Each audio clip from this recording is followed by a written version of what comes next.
don't know what the applause was for, but thank you. Good evening, my darling batlings. I hope... My milk is delicious. Are you saying you want to taste my milk? What?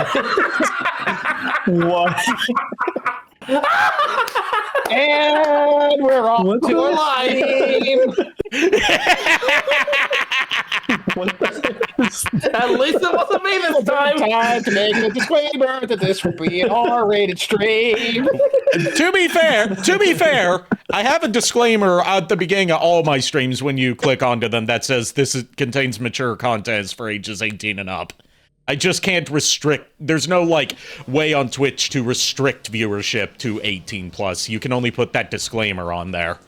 Hi, Mandylin. How you feeling today? Hi, Miss Mandylin. Hi, I believe I saw Iron in chat as well. Hello. He's there. What a start. First thing you hear. What a start. What's a story, Mark? What a story, Mark. Time for the top 5 reasons that I should leave the stream. Number 15. 1. Burger King, but lettuce. We're turning into chills. Can I just say that from what little I've seen of Chills, he did a rap song that was like a diss track to his haters, and he made a reference to the Burger King foot lettuce meme in it. God.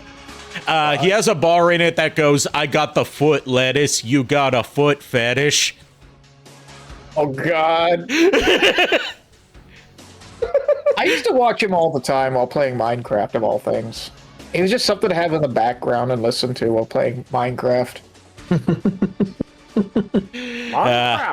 So, because Niko's not going to be present tonight and potentially tomorrow night due to Comcast gouging him and his family again, and they have to get that settled. Comcast. Yes, indeed. We are keep me behind forever, Comcast. We are going to be changing up schedule, playing it by ear. Tonight we're going to be doing Dragon Ball Z Kakarot instead of Mad World, because I really want Niko to be present for Mad World so he can get a peek into some of the stuff that I quote from that game as well. And tomorrow night we're playing by ear, seeing what happens, and we'll update accordingly. So yeah, when we last played Dragon Ball Z Kakarot, we left off right after defeating Raditz and right at the beginning of Gohan's training with Piccolo. Raditz? I don't even like Raditz. Piccolo, I hardly know Lo. Look, I don't care for Raditz. It's the worst type of vegetable to put in a salad. You're not wrong, you're just an asshole. Yes, I know I am. Burrit is in a mood today. Y'all ready for this? Yes, I've noticed. I've noticed. All rise for the anime national anthem. Also, for some reason, even though this song is copyrighted as hell, it never gets claimed on these uploads. But, the Rock the Dragon intro does. That's so weird. No, Yuffie, no. Also, can we talk about how this game has, the Sonic Unleashed thing going on of the food looks fucking amazing? Yeah. Yeah. That's a lot of fish. Like the super delicious, realistic-looking food compared with the cartoony visuals around it. It's almost Studio Ghibli level food. Yep. I want a Studio Ghibli cookbook. I've seen one around, and I just keep forgetting to get it. I've seen a bootleg as hell Castlevania cookbook that has one of my favorite shitty covers of all time. Oh, God. It's a screen cap of Alucard from, a scene of Season 3 of the Netflix Castlevania series, and they just shittily photoshopped a chef's hat on top of him. Oh, God. I approve, and I'm also disgusted. I have a Fallout cookbook. I have a Galaxy's Edge cookbook. I have Skyrim. also known as Elder Scrolls to people who don't know what Skyrim is. There's a Sonic cookbook, an official one. Yep. I want to get By the it, same- even though I don't really it's the same- cook. Yeah, it's by the same people that made these ones, I think. Wait, Ferg. Back up. You're telling me that Skyrim is the same as Elder Scrolls? It's part of the Elder Yes. Scrolls series. Nah. Can't be true. No. Oh, it is 100%. See, before Skyrim, there was a series of games called Elder Scrolls. It started back in the 1990s with Elder Scrolls. Technically, Elder Scrolls Arena was the first one. And actually... Anyway. The sad part is, Ari's right, but people don't I know. refer to it as Arena. They call it Elder Scrolls. Yeah, because it's one of those cases of like, oh, it's the first installment, but we're going to give it a subtitle as if we know it's going to become a series, which, you know, they were right, but they were presumptuous to assume that it would become a series. Yeah, go ahead, JKR. And you can play the first two Elder Scrolls games for free now. They are officially given away for free by Bethesda. Yep. Oh, jeez.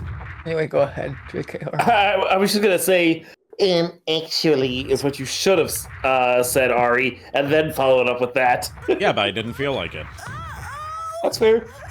Also, it's Godzilla! Nope, it's just a dinosaur. It's easy to forget from later Dragon Ball stuff that dinosaurs just naturally live in the wilds of the Dragon Ball world. JKR, if you could please say that it's Godzilla again. It's Godzilla! Actually, due to international copyright laws, it is not. But we should still run away as if it is Godzilla. Oh, it isn't. That's one of the dumbest fucking jokes in fucking Austin Powers history, and I love them. For whatever reason, there was a meme that made me think that that was like some sort of deleted scene or whatever from Inspector Gadget for like that one scene when Oh, Robo Gadget's going on a rampage? Yeah. Yeah, because for a while people were memeing it. A deleted scene from such and such movie, and they'd like superimpose shit over it or something like that.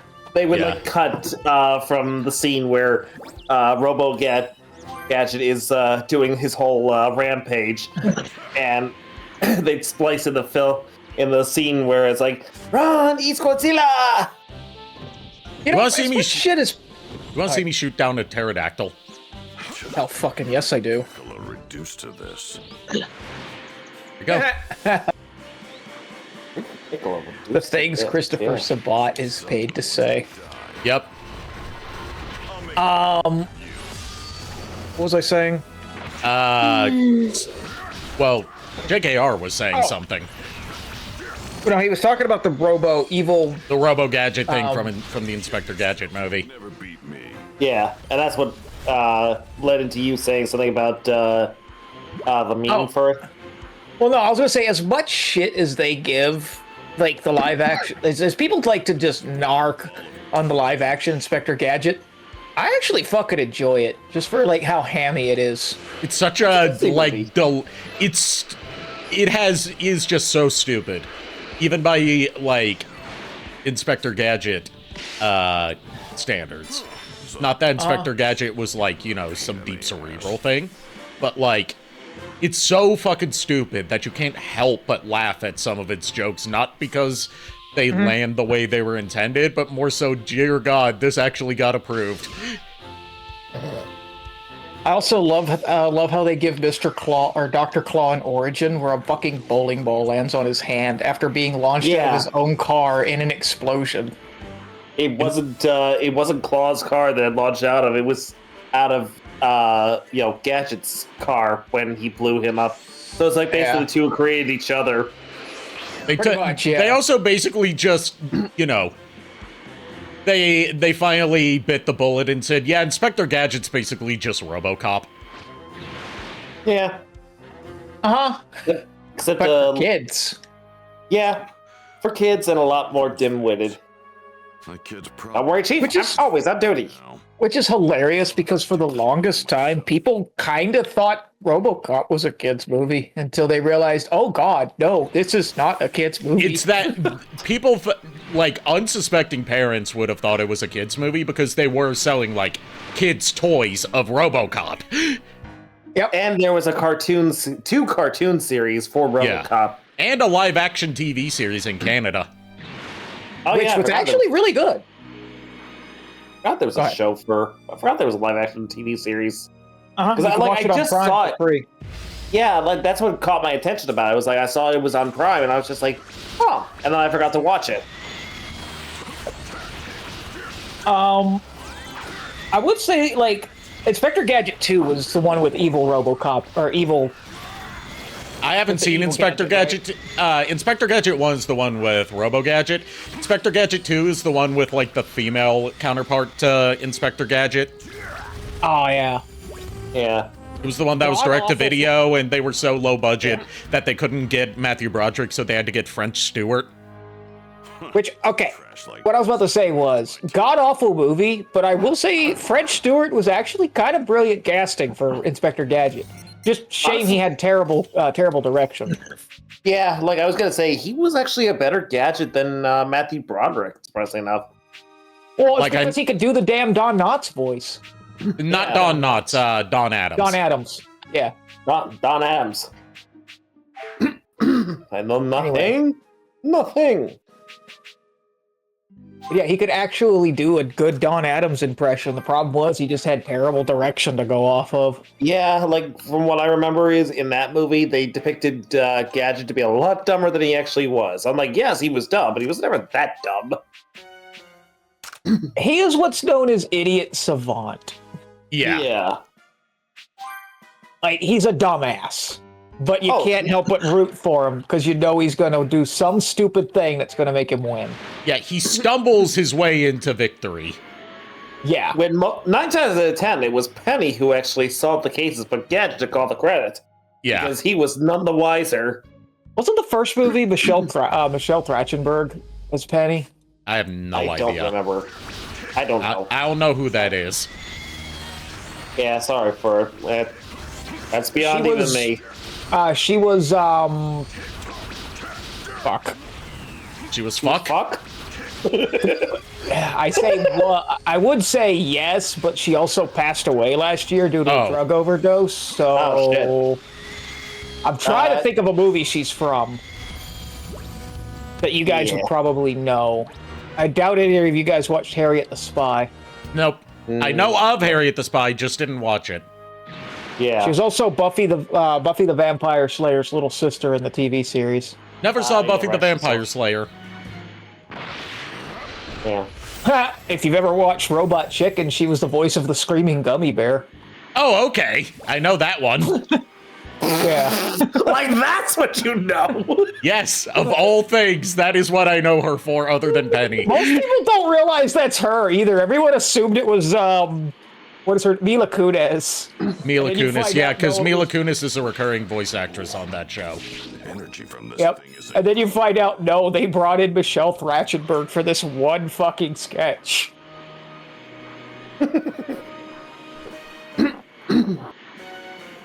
how many more of these things So, are there? reading Iron's question. So what you're saying is he's not dumb to the point he needs to go back to school. God, no. Inspector Gadget was, again, an idiot savant. Yeah. Yeah, it's not like he's lacking in knowledge, it's that he's a bumbling oaf. Yeah. Yeah. And like, even in the old show, he was like, He's more Even clumsy though- than stupid. yeah, like he has his moments of stupidity, but it's more so like, Gadget roller skates. and it's more so like he just is thinking like he's overthinking everything to the point where he actually, completely comes to the wrong conclusion about what Claw and his gang are up That to. little rugrat. Yep. Hopefully throwing him to the wolves. In regards to what Iron said earlier, how did the dinosaurs even come back in the Dragon Ball verse? Did someone try to pull a Jurassic Park? That's the thing, as far as we know, the dinosaurs never died in the Dragon Ball universe. So, dinosaurs They were just just too continued to damn stubborn. coexist alongside mammals. They were too damn stubborn to die. So what you're saying is we're living in the worst timeline. Gotcha. Yep, pretty much. You could be riding a dinosaur right now, but no, you live in this world. And as we've seen in both the anime and through this game, dinosaur meat is a valued commodity. You could know what T-Rex tastes like, and it probably tastes like very, very, very Chicken. very angry chicken, given that T-Rexes evolved into chickens. Yes, involved in the chickens. Yes, they did. Angry chicken. Yep, no, they did. That is 100% fact. So we eat T-Rexes every day. Yeah, not the same. The descendants. Not exactly the same, obviously, but like when we in like evolutionary science terms, it's not so much that like chickens are just modern day T-Rexes. It's that they the T-Rex is one of their distant ancestors. Yeah. Yeah. Gotcha. So, but we still eat their genes. So, I mean, Well, I don't know, my brain's thinking. their genetic composition Why would are be you- completely. Don't hurt yourself. Their genetic composition would be completely different to that of a T-Rex nowadays, and like the whole like trying to find a modern day common ancestor to or descendant to dinosaurs is part of why dinosaur cloning projects have kind of hit a brick wall, because like one factor of it is, and this also goes towards like they've tried to clone woolly mammoths, and the closest thing they can get in modern day is obviously an elephant. When they try to clone woolly mammoths by splicing them with elephant egg cells, what they get is just a hairy elephant, not a woolly mammoth. Yeah. And when it comes to dinosaurs, dinosaur eggs are bigger than any egg-laying species on the planet, so you would need to find something capable of you would need to find a creature capable of laying such an egg in the first place, Yeah. which we don't have. Exactly. Yeah. Exactly. Also, Yeah, I was exactly. gonna say, Miles, why do you want to eat a dinosaur's pants? What? Yeah, you want he said he wanted that we were eating dinosaur genes. Dinosaur jeans. So why do you want to eat their pants? I mean, he heard someone say eat my shorts. I mean, let's. Apparently they're wearing jorts. No, I was gonna say I can't eat dinosaur jeans because they don't wear any jeans to begin with. You don't know that. They could have worn pants. How do you know? There. I will say the T-Rex is probably the least likely to wear pants, and I can think of one good reason. What's that? Their arms are too stubby to be able to put the pants on. Ari's got us there. Oh my This god! round. Just me contemplating the logistics of dinosaur pants. Also, Iron says, so could Dragon Ball be in a timeline where the meteorite missed the Earth several million years back? Yeah, Yes. yeah, it could. Given that diverging timelines are a thing in Dragon Ball, and also parallel universes are a thing in Dragon Ball, that contrary to what people thought before Super, parallel universes are a different thing than splintered timelines. Just this once, I'll throw. You still believe in the meteor theory, nerd. Everyone knows dinosaurs were killed by Chuck Norris when he went back in time. I'm just wasting my time at this point. All right, we need to get some apples for Gohan. Now, where can I find? Let's get Specifically, some someone more unripe obscure. apples. We're getting the unripe apples because Piccolo's an ass. One's I mean, who doesn't like apples? Yes, but specifically unripe ones. Yeah. These ones are not ripe for the picking. maybe there's some around here. There we go. We got 2 unripe apples. Now we can give them to Gohan. 1 apple, 2 apple. 2 apples! Ah! Ba-ba-ba-da-ba. The only dino that could wear jeans is probably one that doesn't pay taxes, aka Yoshi. You're right about that. He has the proportions to be able to put jeans on. In fact, Yoshi has in fact played. And given that he doesn't pay taxes, he probably has the money to buy like designer jeans. Excuse me. I'm sorry. What in God's name does Yoshi not paying taxes have to do with him wearing pants? Did I miss a joke somewhere? He would have the disposable income because he doesn't pay taxes. I mean, you're not wrong, but where does the brain go? What? Oh, it's this long-running joke in just the internet community of like, Yoshi is the most evil of Mario characters because he commits tax fraud.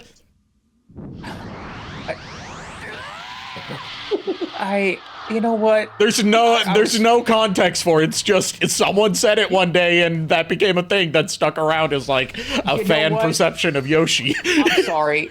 That's my fault. I asked. I'm sorry. Anyways, now we have to beat up a 5-year-old. Seriously? Yeah, 5-year-old giant monkey.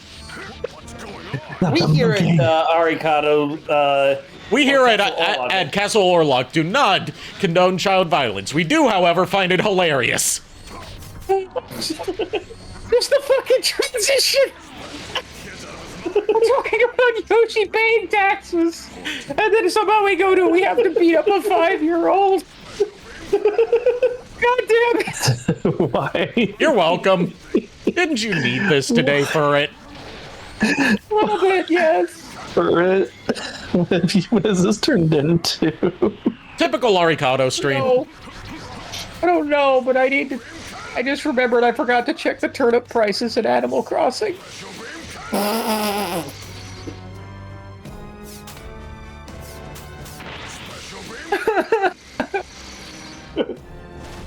Speaking of Piccolo spamming special beam cannon, have you ever seen like that one clip from the Ocean dub of Dragon Ball Z from like this whole scene where Piccolo says special beam cannon in like a really seductive way, and he's voiced by Scott McNeil in that dub, so it's like, you know, it's like, oh, it's like, he charges up the special beam cannon, gets ready to fire at the moon, he gives this sly look, he's like, special beam cannon. Even chumps like you should know that. Hell yeah.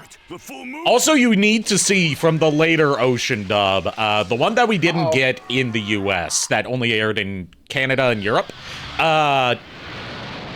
from when Piccolo fuses with Kami, it's Scott McNeil voicing, I believe, both Piccolo and Kami, and doing, like, these intense heavy metal screams as they're fusing.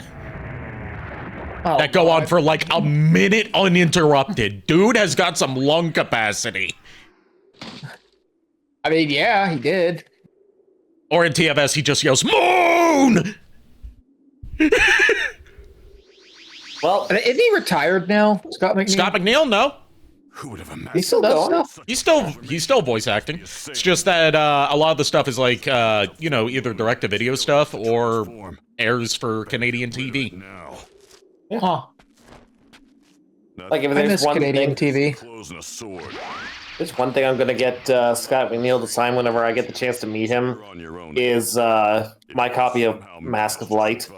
If I ever get the chance to meet Scott McNeil and get him to sign something, first of all, I'm going to try my hardest not to faint, because he is one of my idols. Oh yeah. Also one of my celebrity crushes. And also, too, I'm going to get him to autograph my Mega Man Ruby Spears box set, because that was my introduction to him and to Mega Man as a whole. Huh. Makes sense. The reason why I'm gonna get him to sign Mask of Light is because if I had the canister for this figure, I would do it, but I don't, unfortunately. He was the voice of Toa Tahu in Mask of Light. Okay. And I do have, like, I've got two Toa Tahu figures. I have like the original Mata form and then the Nuva form, but I don't have the canisters that came with those sets, so I can't have him sign those. And I'm not gonna have him to try and write his autograph, sign a tiny ass Kanohi Hao. Yeah. No way am I gonna be able to get him to do that. Yeah. I would have him sign my Minton Box Waspinator. Oh hell yeah! When I go back, Original. when I go back to my mom's next time, I need to check some of the other storage bags that have some of my figures in there and get my original Beast Wars Megatron out of there to put on display because it is signed by David K. Nice. Thanks to JKR. You are very welcome, my friend. Always willing to help. It's awesome. Let's be honest, Clothesbeam would be one of the most useful things if we could use it. Yes, it would. It would eliminate the need to buy clothing and therefore tank the entire fashion industry. Yeah. And it would also, solve the problem of people who are too poor to afford decent clothing. Not having decent clothing. It would solve so many problems. Yeah. Like Piccolo said, Clothesbeam is one of his most metro abilities.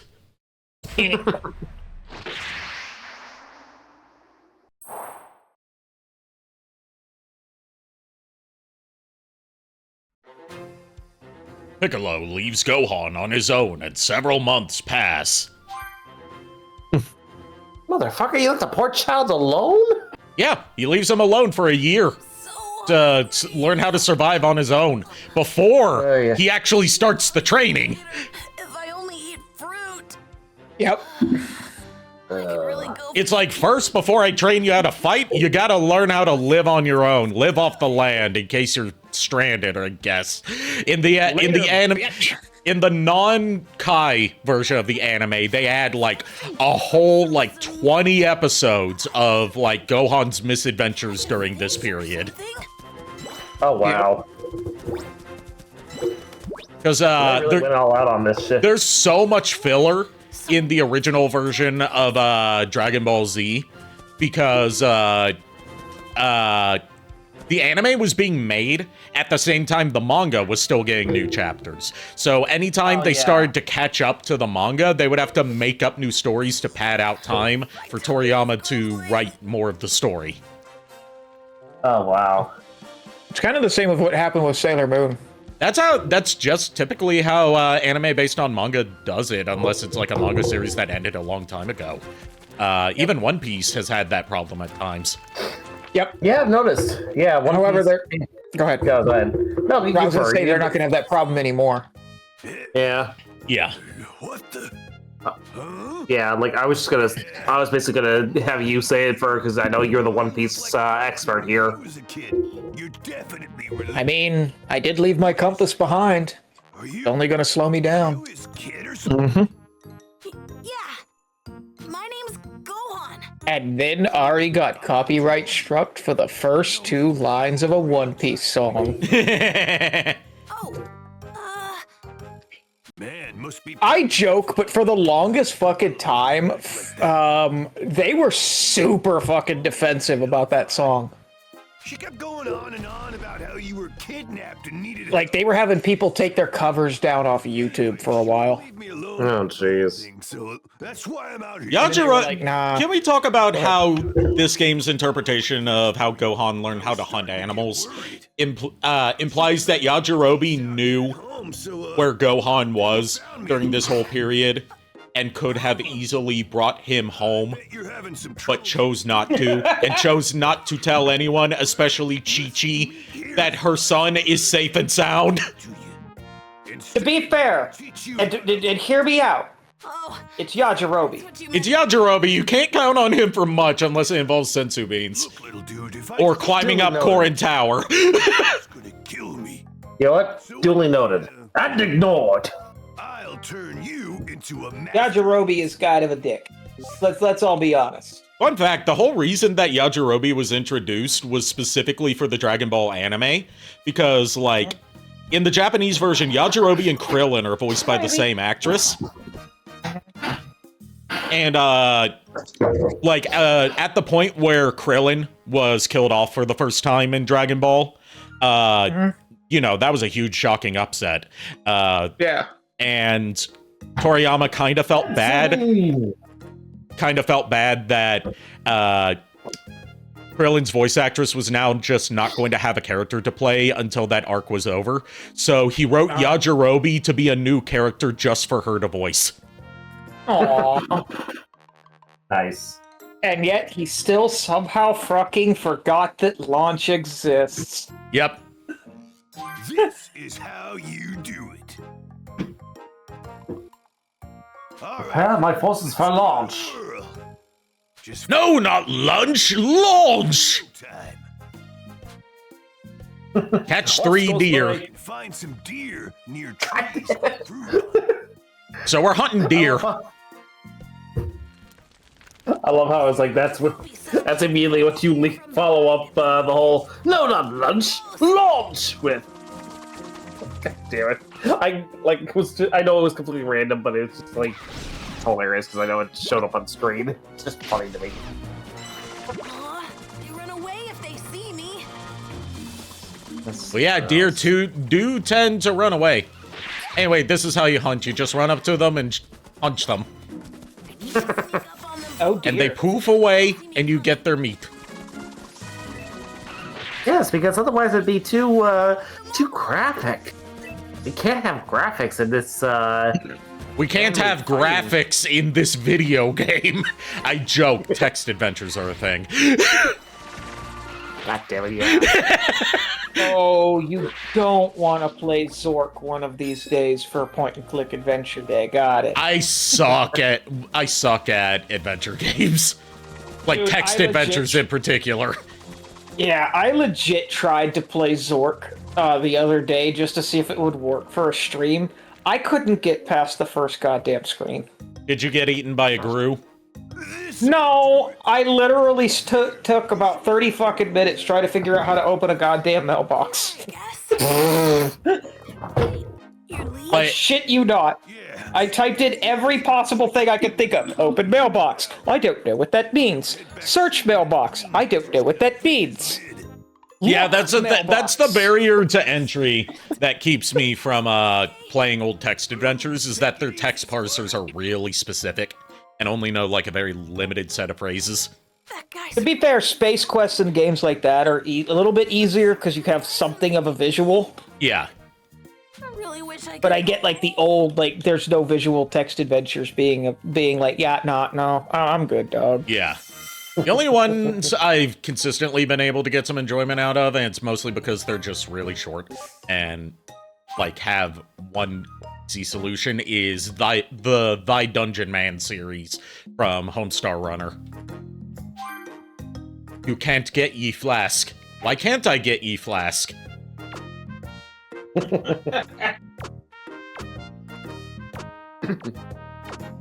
You are in a dungeon.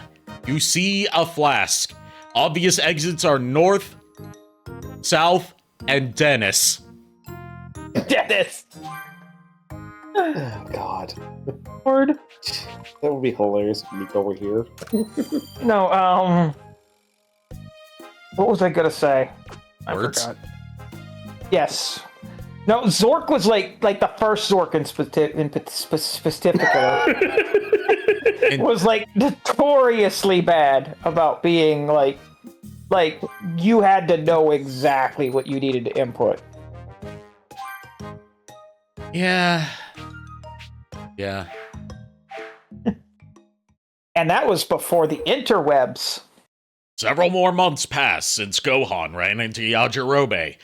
Piccolo, training on his own, notices something strange. Oh, that's strange. There's something strange in your neighborhood? What the fuck is that? A ghost? No way the Saiyans are here yet, but I'm sensing incredible power. Better go check it out. Okay, what the hell am I sensing?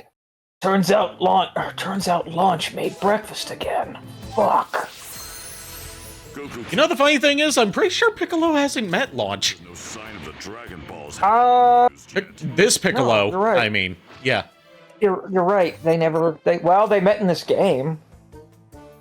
Because you can find Technically, her. but he doesn't Yeah, you know can that find that's her. Launch. Yeah. But yeah, no, you're right. I don't think canonically Piccolo and Launch ever met. It's like, it's one of those things you don't think about, and then you're like, huh. Yeah, that's right. Where, like, when Team 4 Star pointed out that Vegeta and Piccolo have never fought.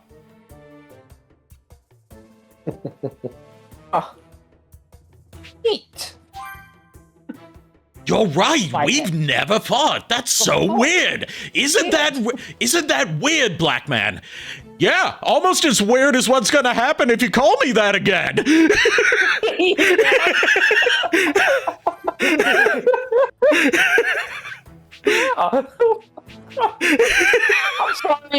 I'm sorry. I never cared about Popo.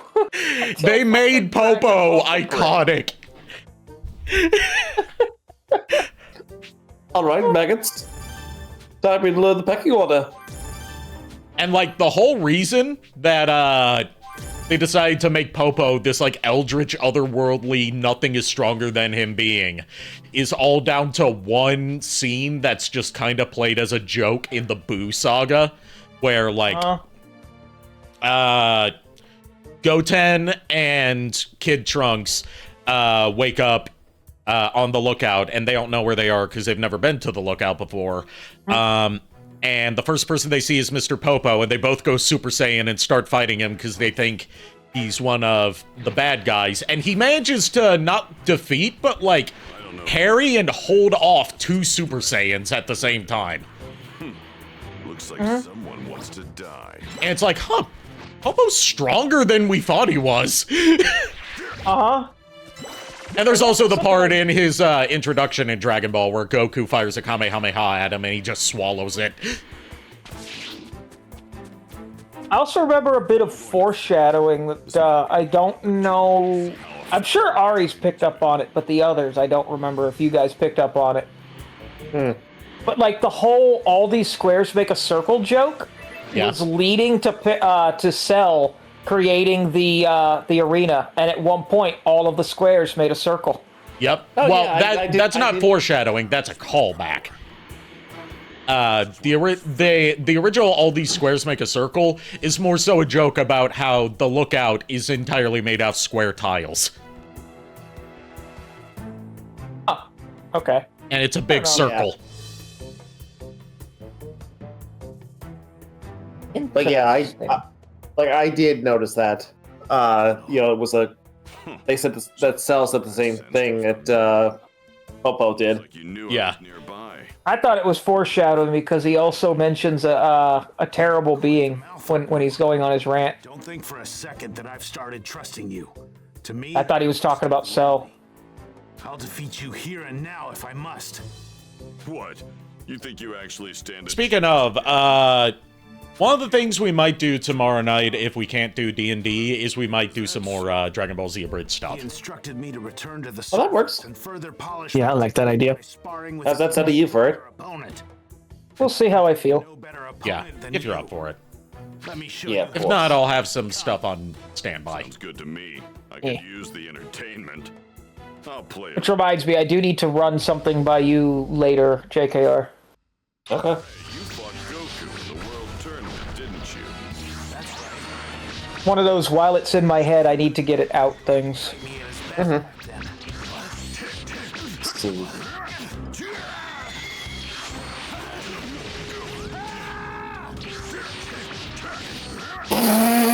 What? Okay, so Iron probably knows this. I took a screenshot On top of the, what. also just speaking of iron, on top of all that, that one was still green.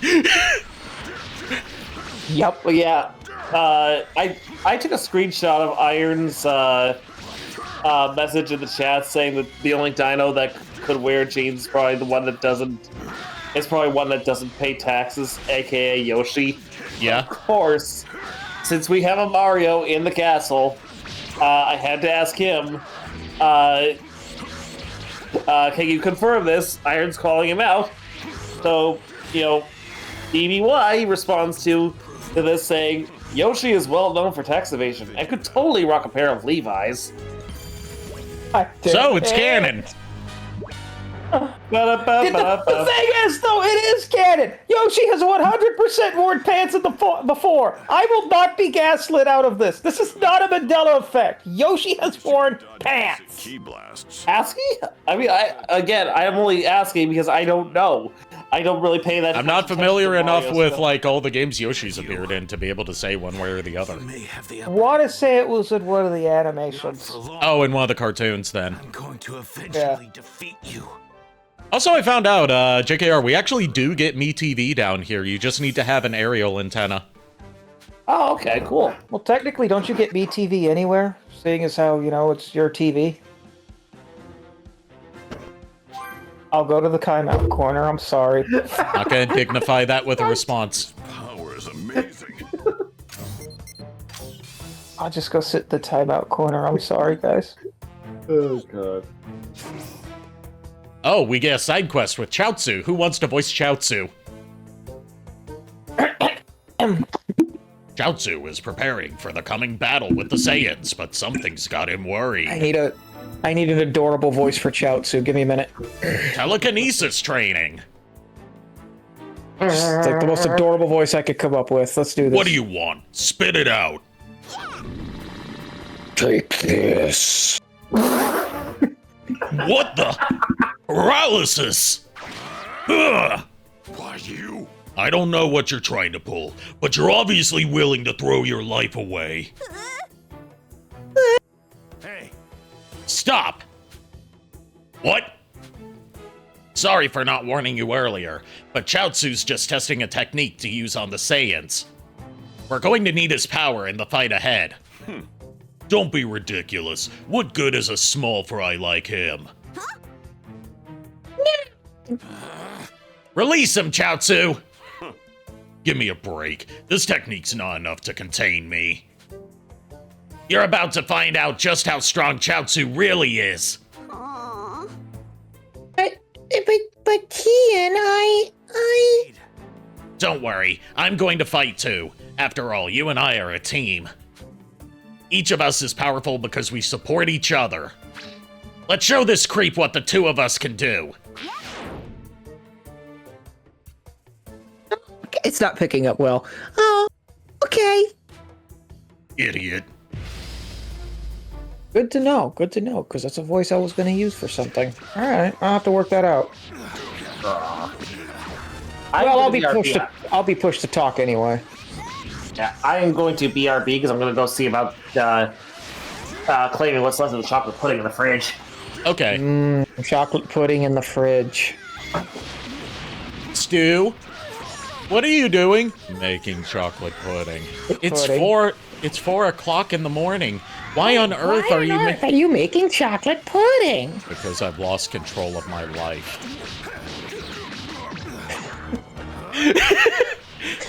The sad part is, that's just fucking adulting. Yep.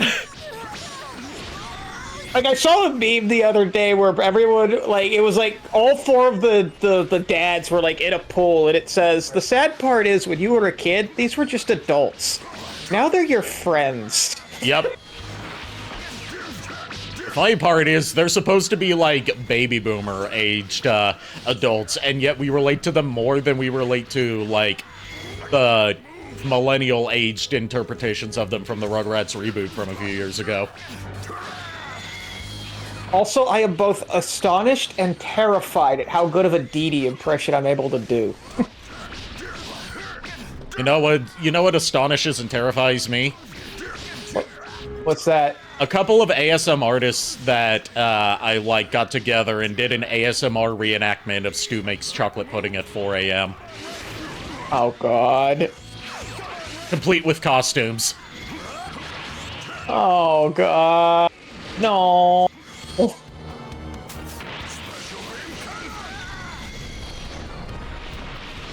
We need to work out the steamed hams and the Sneakers O'Toole. Sneakers O'Toole and like what character's gonna do what. Yeah. Have no fear, Eggman's here. How did you pass security? Oh, it's simple. I pretended I was a part of soap and gave them all the slip. How did you get past security? Our Damn. defenses are impenetrable.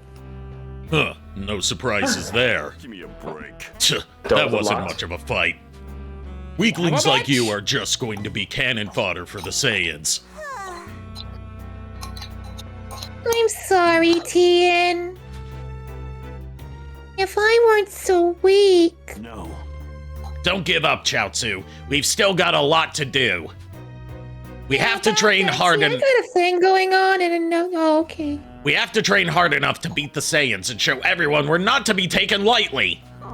Launch was gonna show me her launch pad, whatever the hell that is. Chaozu, you keep her the hell away from me. Isn't he like married to her? No, not officially, no. It's like he like he's not married to her. It's a one-sided attraction where like she is madly in love with him and will like search the ends of the earth for him, and he is constantly trying to like every time she finds him, he leaves and finds a new place to live. Oh god. If my technique doesn't work on the Saiyans, then I've got no other choice. Come here for a hug! Cause we know what what Chatsu. Cause yeah. We get it. And Clever, I remembered. I'm just thinking of like Yes, Tien actually. talking about like we need to train harder to prove that we're not to be taken lightly. I think of that bit from season 3 of Dragon Ball Z Abridged. But Tien, the doctor said if your shoulder, thank you for the head pats. But Tien, the doctor said if your shoulders get any bigger, that's why we don't see that doctor anymore, Chaozu. I forgot about that. That's such a fucking stupid thing. I love it. God damn it. Oh boy, Yamcha's here. It's your boy! Looks like someone wants to die. Piccolo, you have no idea how prescient that is. Piccolo, no. Time and place, buddy.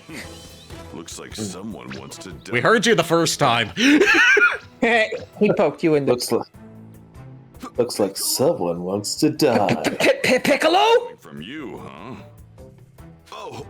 Whoa, oh yeah. This is actually voiced. Oh shit. Perfect. I didn't hear it. You can Weird. really help me out. We're talking over it, that's why you didn't hear it. I mean, what? Also, this is Chris Sabat fighting Chris Sabat. And you look. Nice. Well, Also, I think JKR would have a better Yamcha voice, to be honest. thanks to Kami. Thanks, I think? Yeah, Kami says I gotta fight someone stronger than me now. But you know, I'm thinking I could even beat you now. I'm not about Sounds like he's got a bit of a surfer dude voice. He does. Buckle up, buddy, because you're in for a real challenge. Fine. I don't know, I just think your range would be a little bit better. Like, For him is what I the mean. way I could describe, was the way I've thinking- heard Chris Sabat's current Yamcha voice described by Team 4-Star, and this is the best way to describe it, is that it's kind of like the surfer dude voice, but without the surfer dude accent, but keeping kind of like that texture to the voice. So it's like kind of doing the surfer bro thing, but without going like full dude. Just kind of keeping that roundness to the tone of your voice. Yeah.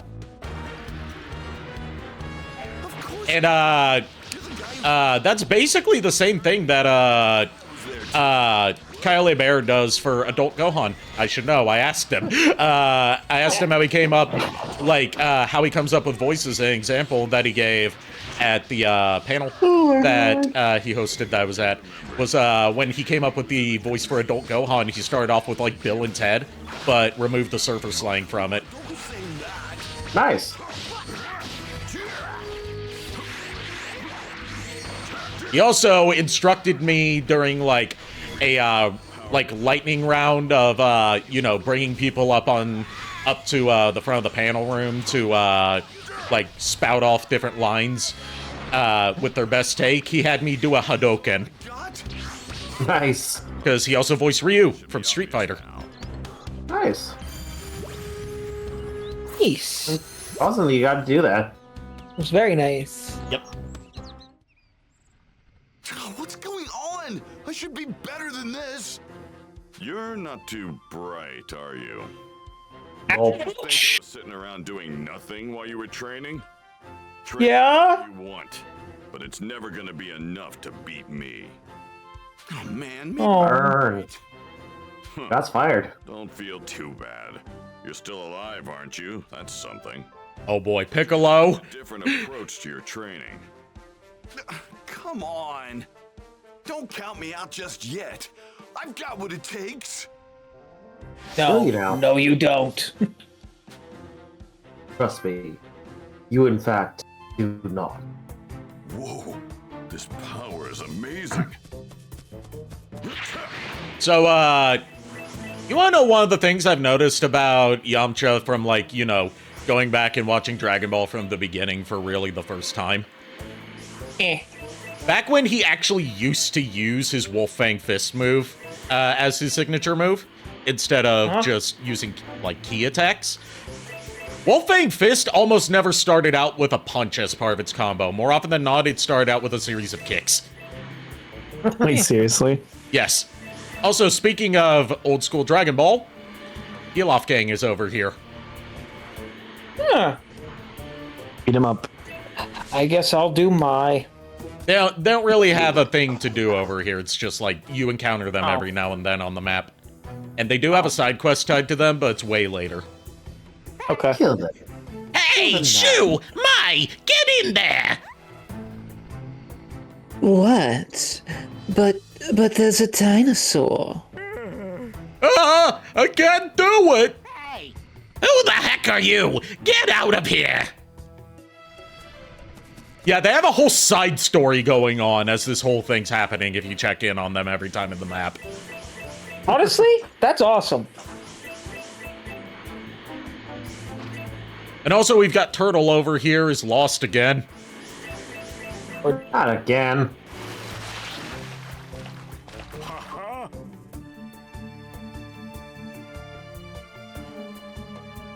I believe you voiced him last time for it. How refreshing. I don't remember what voice I gave him. Ooh, how refreshing.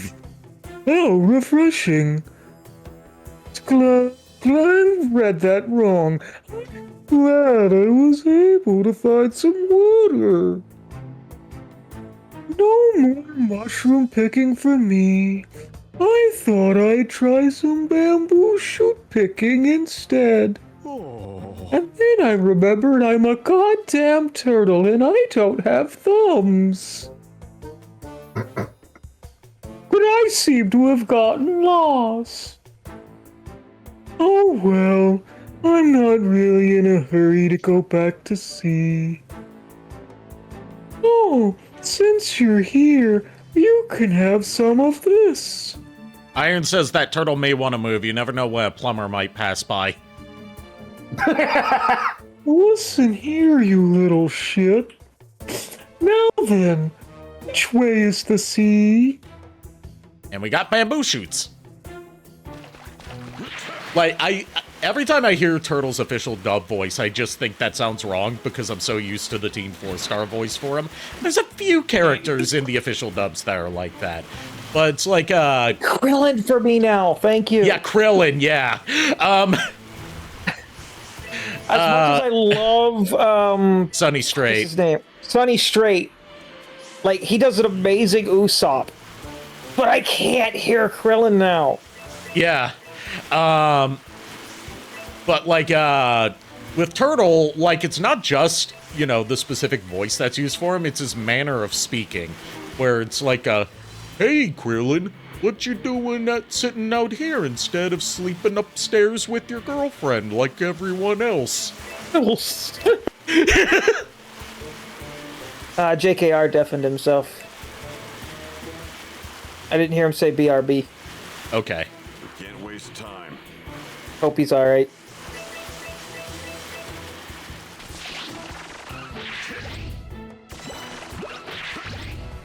Just going around getting some beast meat. So I can cook some food. Beast meat. There's beast meat, there's dino meat. Fish are counted as a separate kind of meat. You can also get wolf meat. That actually makes me sad. Curses. I don't like killing wolves in games if I can help it. I'll make quick work of you. Good thing you can help it in this game, because the only thing that you need wolf meat for is making certain recipes. And What there's were you no saying, like, JKR? there's no thing for like you have to make all the recipes. But yes, you're saying JKR? Fair enough.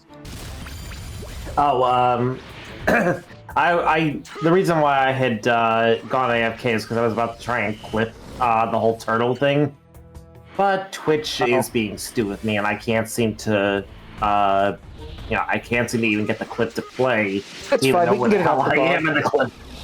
Yeah, I'll have to get it off the VOD later. That dinosaur is defying the laws of physics by clipping into that mountain. What specific turtle part were you trying to do? Looks like The whole Mario reference. Oh. I get you. Be like, I am I'm so glad to see you, why? 999 years old. I don't give a fuck.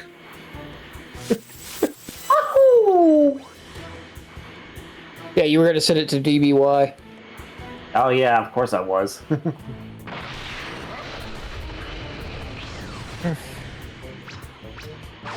Hey, All right. here's one of these. Speaking of Krillin, and this is going to be voiced. Hey, Okay. Piccolo. Hey, I was gonna say, of all of us, Miles would have the best Piccolo, or best Krillin voice. Best Krillin voice. You would have the best Krillin Be voice. honest, I'm trying to be nice. I Yeah. appreciate it. I can tell this won't go well for you. I mean it in a funny way. I was killed by Just don't put a Krillin owned count on the screen when that ever happens. We will not bring the cock into this. Don't worry. That fear out of you. Come at me. That is officially what it's referred to as for short. The cock. Krillin own count. Oh my god. Uh huh. You and I have fought each other before. Don't go showing people. Don't worry, I'm not going to go around showing people your cock, okay? We don't talk about the cock. Sing to me, please. Iron, clip it.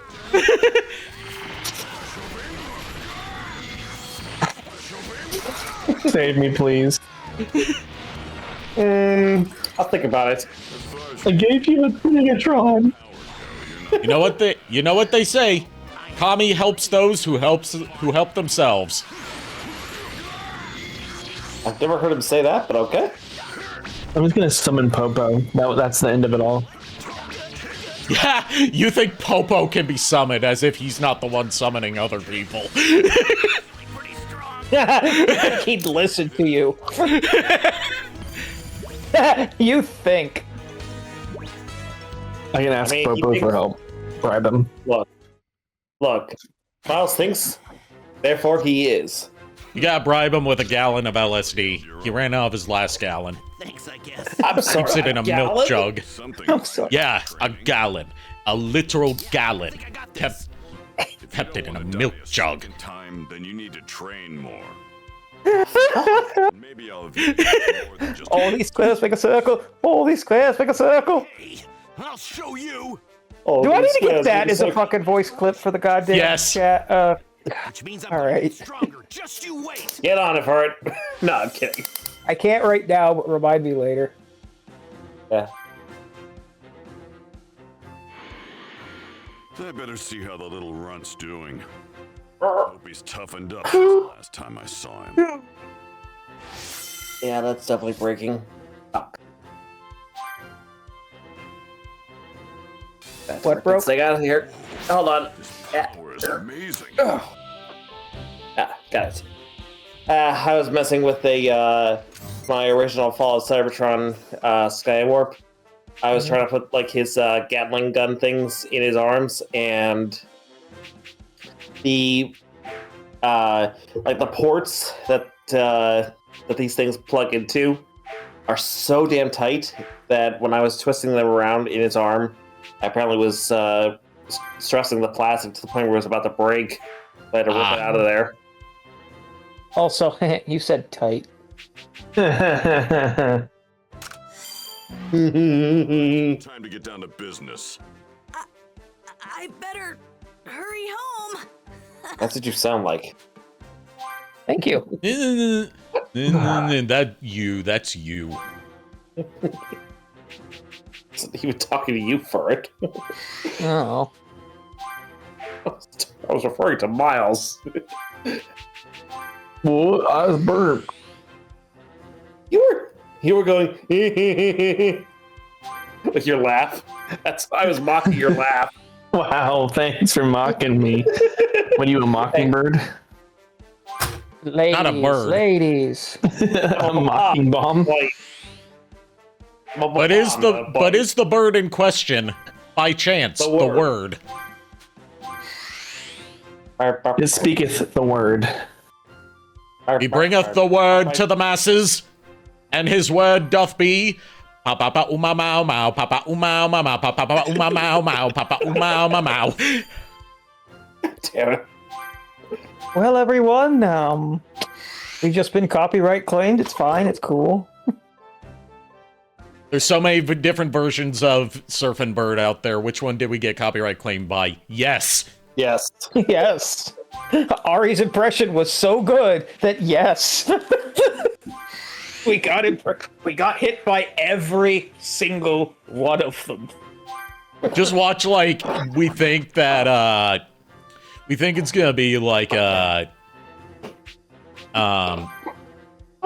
like the original Trashman version that gets copyright claim that we get copyright claimed by, but no, instead it's like the thrash metal version by Sodom. I was gonna say, Back in the day. Go ahead for it. I didn't know we sounded like Japanese schoolgirls, but here we are. All right, Let's see. time for our first sparring match in a long time. Yeah. Oh, go ahead for it. I'm just thinking out loud. Huh? I thought you were about to say something else. I was thinking. I didn't want to cut you off. I said my piece. Oh. But are you at peace with your decisions? I haven't been at peace with those for 20 years. Is it the One Piece? Well, we do know that the One Piece is real. Yeah, it's actually buried in the middle of the ocean right now. Yeah, so we know. So it's not the friends we made along the way. Yeah, he already confirmed a long time ago, thankfully, that the One Piece is not just going to be friendship. Like, it is an actual treasure. Yeah, and he's also confirmed that it's also not Nami's tits. Yeah, that would be the two-piece, because there's two pieces. God damn it. But a one piece is usually what's keeping it up. Da-da-da-da. Oh my gosh. Do you feel better for it? Are you feeling better tonight? I haven't felt better since 1986. 1986. I will fucking throat punch you through the goddamn camera if you ever imply that 1986 makes me old again. I'm sorry. In Minecraft. In Minecraft. Fortnite style. Because it is in Minecraft. Look, you gotta remember, Ford is the eldest yet apparently wisest of us all. I didn't exactly eat like a king when I was training at Kami's place. My body's craving meat. Hey, you there. What? Piccolo, what the hell are you doing here? I couldn't help but overhear you trained under Kami. Well, maybe train ain't the right word. I'm just there to, check things out. That is actually not a bad Yajirobe. Thank you. It's actually a spin on my Kuwabara impression, which I believe was also Chris Sabat. I might be wrong about that, but very similar in cadence. I felt a strong did Christopher key. Sabat voice 90% of the goddamn cast of this show? Well, Kuwabara being Yu Yu Hakusho, but Chris Sabat doesn't only voice a lot of characters in the show, he directs the dub. Oh, that's fair. I felt a strong key here, but him? Maybe he really has been training at Kami's place. Which means this clown might challenge me to a fight, just like the others. Yajirobe mentioned he trained with Kami, so he's got to be looking for a fight. Take him down first. A 5th trainee. Hell yeah. When does he plan on attacking? Sheesh, get a load of that scary look. What's this guy's problem? That expression of his, he's clearly calculating the best time to strike. Well, Yajirobe's head. Meow, meow, meow, meow, meow, meow, meow, meow. No. Remember, there is in Dragon Ball Z Abridged, there is a cat food jingle. Cat loves food, yeah. Cat loves food, yeah. Well, so much for having a nice, relaxing meal. Why is he not making a move? What the hell is he thinking? Wait, Piccolo's not trying to eat me, is he? I made this fire for my food, not to get roasted over. I guess I'm going to have to start this. What are you doing here? One wrong move and I'm this guy's snack. I need to calm down and watch what I say. I was getting kind of hungry, so I thought I'd make something to eat. Oh crap, I shouldn't have mentioned that. Now he's gonna have food on the mind. I'm lunch now. What? So he's relaxed enough to just... Yeah? Huh? No, I just said delicious. So he's relaxed enough to just casually prepare a meal in front of me? He's messing with me. I gotta get out of here. Ooh, I know. Well, I gotta finish preparing my meal, so I'm off to hunt something. That'll be my chance to make a break for it. Damn, that's some quick thinking on my part. Huh. He honestly thinks I'm gonna let him pretend to go on a hunt and let my guard down? Fine. I see. I'll go hunt you something. You stay here and finish your preparations. Hey. Don't go anywhere, got it? Well done. Why would I go anywhere? You think I'm just gonna leave when I'm this hungry? You hunting for me, saving me a ton of work. Come on, hurry up and leave already.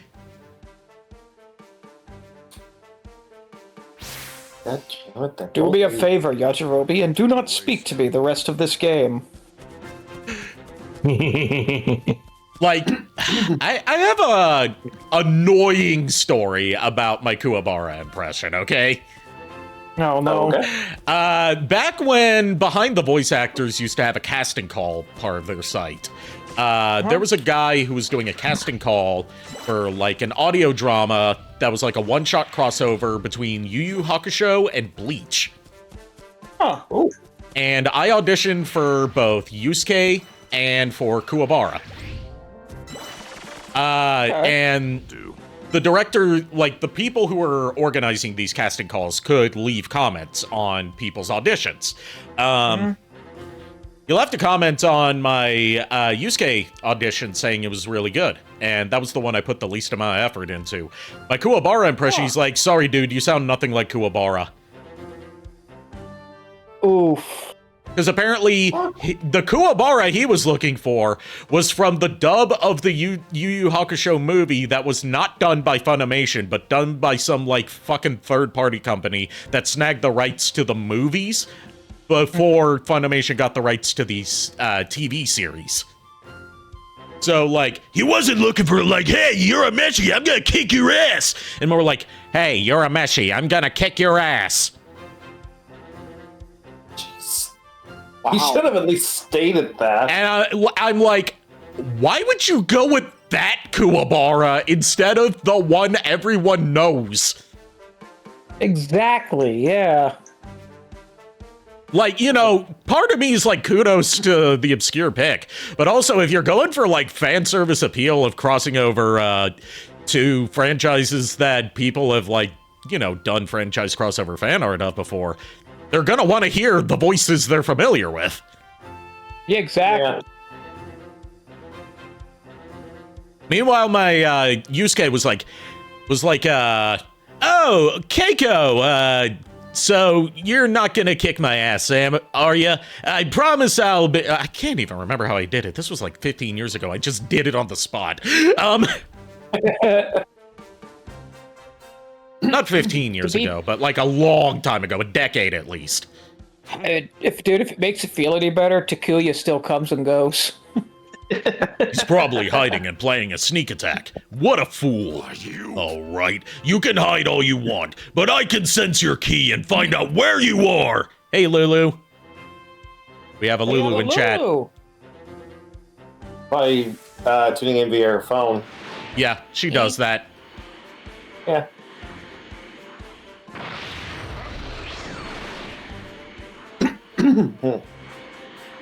So first we had Chris Sabat fighting Chris Sabat, and now we have Chris Sabat intimidating Chris Sabat. T-posing on Chris Sabat. We heard you like Chris Sabat, so we Chris Sabated while you Chris Sabat, so you could Chris Sabat while you Chris Sabat. Chris Sabat? Like a rousing game of Spot Alan Tudyk in a Disney movie. I was gonna say it's like what was I gonna say? We were alive. I'm sorry, what for it? See, Lulu in chat said, see, we're alive. Oh. What does that mean, Lulu? Does that mean you have internet back, or does that mean, like, you're watching from your phone? Because we kind of need to know. Yes. Excited. Well, Calm down for it. Ring yourself. Like we get, Oh, maybe we get the spray bottle for it. Can I just say, like, as religiously as I used to watch the Amanda Show back in the day, the only things that have stuck with me from that show are Amanda, please, totally, and, you're so hurtful. the thing that stuck with me of all the fucking things in the world is the I like eggs. Oh yeah, I like eggs. I like eggs. I remember that. I used to have a huge crush on that girl, and apparently she never amounted to anything past the Amanda Show. She quit acting after that. Yeah, show. a lot of people on that show their careers never really took off. Same thing with all that. Yeah. Unlike Disney, Nickelodeon's kind of a non-starter for a lot of careers, unless you're really lucky like Ariana Grande. Yeah. And that was only because she had a music career on the side that was what she was more interested in than her acting career. Yeah. There you are. Show yourself. Do you want me to blast those rocks and you into oblivion? Drake and Josh are still doing stuff? Kinda. I know Josh has a podcast now, and Drake is just existing. Yeah. Apparently they patched things up, so they're not, like, no longer on speaking terms anymore. Yep. Same with Miranda Crossgrove. Josh's solo is, I'm guessing, still an actor, and Drake did music. Yeah, Drake does do music. He's focused more on music than acting, but he does show up as a voice actor and stuff. Like, of all things, he's in Kingdom Hearts 3. Yep, for like 5 minutes. As young Master Ericus. Mm-hmm. He was in it for, like 5 minutes. Yeah, basically the opening cutscene of the game. Yep. And most people didn't realize it was Drake now until they read the credits. They're like, what the fuck? Yeah. I can't shake this guy. I'm dead meat for sure. I was just, relieving myself. Why you? Relieving yourself. That's it. No more excuses. If you're going to fight me, then come at me already. What? I wasn't gonna fight you. Are you insane? Wait, I'm not gonna fight you because I can't. Because all my intense training at Kami's, my blade ain't as sharp as it used to be. I'll get you a new one. Wait here. Oh no. It ain't that simple. This ain't no ordinary sword. It was forged by the most badass blacksmith around. I was planning on having him take a look at it and seeing what he could do. So, yeah, a fight ain't gonna happen. Sorry. Without my sword, I'm not much of a challenge. Fine. But let me say this. When you do fight me, do it fair and square. No more funny business, got it? No funny business, got it. Of course! Trust me, I can't wait to fight you! I gotta get out of here and go somewhere real far away! We're going far away, donkey.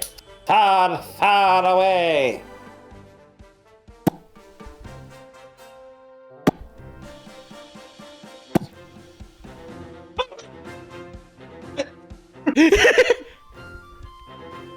What? That's from Shrek. That's the thing from Shrek 2. Donkey just starts making popping noises with his lips. Oh God! It has been so long since I've seen Shrek. I've seen Shrek 2 more than I've seen Shrek 1, so I remember a lot more of it. Honestly, samesies.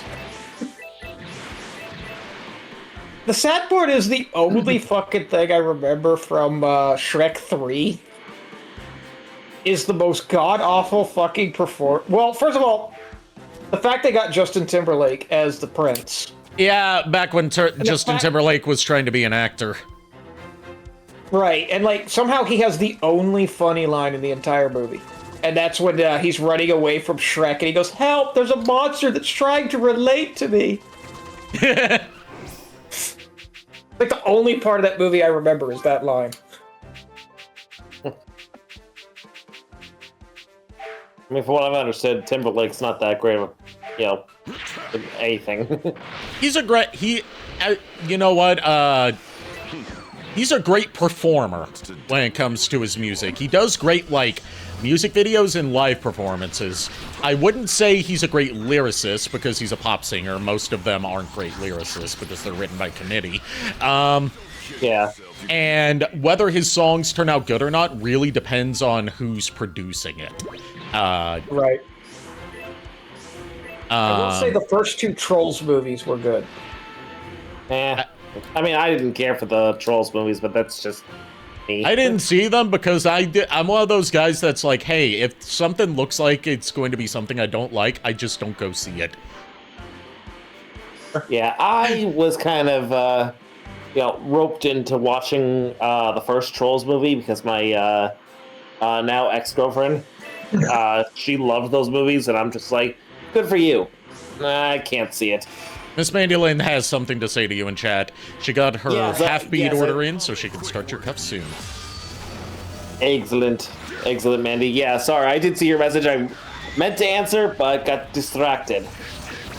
I was gonna answer your message, but then I got high. I don't get high. Like I don't get high. I get nuts. Don't take that out of context. I was gonna say, what kind of nuts are we getting? Pistachio, peanut, walnut, almond, cashew. Ugh, anything but cashew. I hate cashew. Are you even human? Oh, he's a poltergeist. No, I'm not. Thank you for noticing. Even Mandolin in the chat was like cashews. No, she said excuses. No. Yeah, she's saying Is that what that says? Because it's like That's all blurry for me. It says excuses. Huh. Yes, she actually says excuses because I didn't answer her right away. I didn't acknowledge her message. So, yes. For some reason, the chat's like really blurry to me. Everything else is fine. Meanwhile, are you looking at the chat through the stream? To begin his training with King Kai. I always read it through the thingy. Continued his arduous journey across That could be a lot of thingies. The thingy. After what seemed like forever. On the screen right now. His destination. Yeah, of course it's going to appear blurry because I'm downscaling it to 720p and you're viewing it through a Discord preview. I've never had this issue before, except for whenever the internet was going nutsy. Tough. Oh man, Nutsy. at this this rate, it's gonna take me way longer than a year. Look, Mandy, you are entitled to your opinion. Wait a sec. Hey, that's the tail. To think they skipped over Princess Snake and the time he went to hell. Wait. There's nothing here. You mean they skipped over Princess Snake? Huh? Oh, what's What? I said you're entitled to your opinion, Zero, Mandy. 0 out of 10, worst game ever made. Turn it off. Hell yeah! They skipped over Princess Snake, you know. I killed all the animals for this feast with my bare hands, including the bare hands. Place. Where is he? God damn it. Who are you? I was gonna say though that the second Trolls movie was good, mainly for the message behind it, but also the fact that it was one of the last performances we would ever get from Ozzy Osbourne. Yeah. Look, I didn't say it was. I did say it was wrong. I didn't say that. No. Guys, back me up here. I didn't say it was a wrong opinion. I'm not getting in the middle of this. Nah, bro, this is your shovel. You're digging with it. All right, time for our next. Because that whole line actually came. No, I'm not taking the blame for you stealing one of my bits. What's wrong with you? See, that's what I'm saying. Bit It was stealer. Well, I was hoping you could train me. Stealer! Remember, guys, if you ever feel useless, remember, King Kai has a car. Oh, come on, King Kai, I'm begging you. Well, I guess I could. We have to tell a joke My little test. in order to get him to take on Goku as a pupil. Like me, Okay. And he did tell us some Manny. jokes that we yapped over, like, what do you call a cow with no legs? ground beef. Yes. But yeah, Mandy, one thing you gotta know about me is I am an asshole, like my father before me. Have a nice trip. See you next fall. Ba-da-ba-ba-da-ba.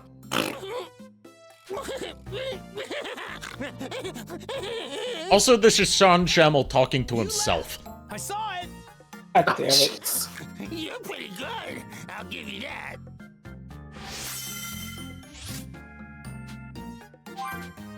And now we've unlocked the training community. Eh. But yeah, Mandy, look, I just don't care for cashews. That's all there is to it. I just don't like them. You the ultimate joke. Nah, I'm done with jokes. I came here to train. You came here to Cashew? I hardly know you. Did you say so? I'm going to need to. Cashew, sorry, I'm flat broke. I need to see what I'm dealing with here. Great. Okay, that was better. Motherfuckers. I'm gonna go get something to drink. I'll BRB. Okay. Who is this guy? And you should all hydrate too. Very well. I will. Well, train. make them. Make us. This guy just might actually have what it takes. Miss Mandy Lynn says you're all dorks. I know I am, but what am I? And maybe even my greatest technique.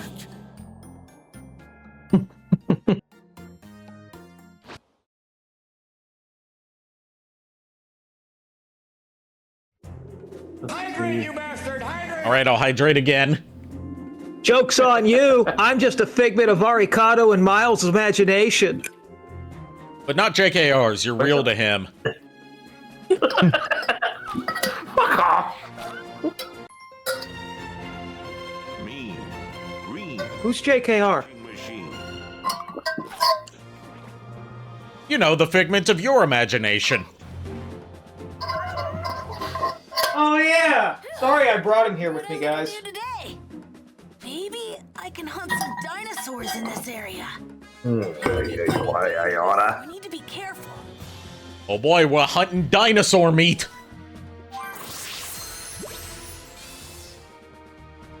You know what? If we get enough dinosaur meat, you know what kind of business we could open? What's that?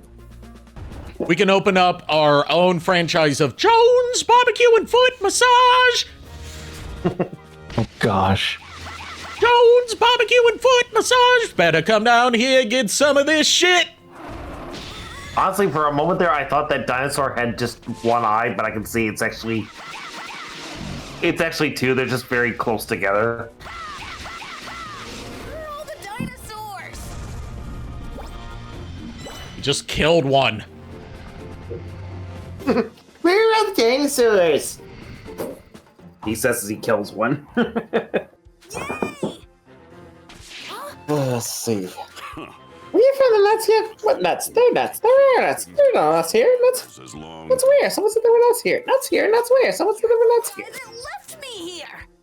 The name's Piccolo. Don't forget it. Piccolo?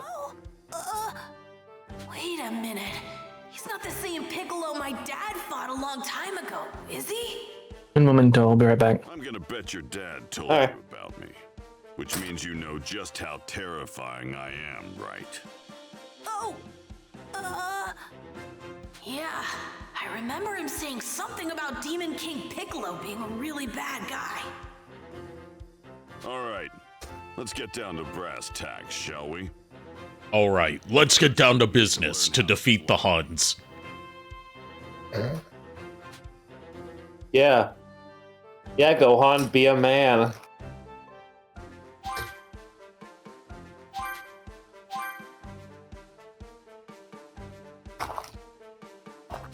I did it! There you go. You can finally start controlling some of your energy. You won't be so happy for long. I'm going to teach you true combat. Now get ready to spar. Come talk to me once you're ready. Don't even think. Oh, I don't see what's so sus about this. Got that?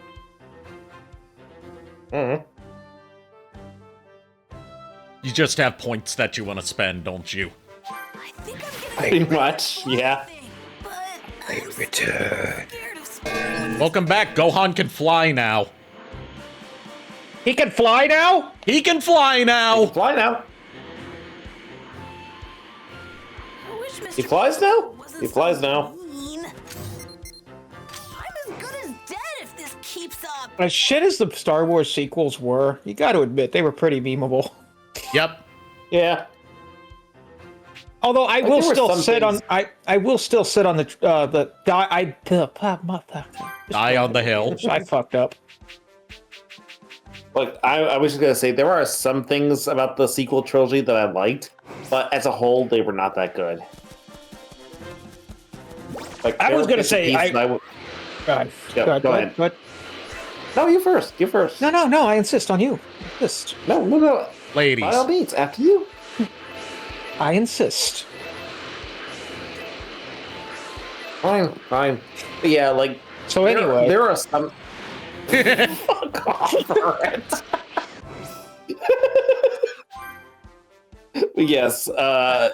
Go ahead, Fred. What were you gonna say? I was gonna say I will die on the hill that Force Awakens is a good movie. Oh, Force Awakens is a decent movie in and of itself. It's the problem is that it just, you know, when you put it with the. Thanks, Psionic Hacks. I mean, we are training with Piccolo, and when you think about it, he's basically the Jesus of Dragon Ball, given that he's the son of God. Fair.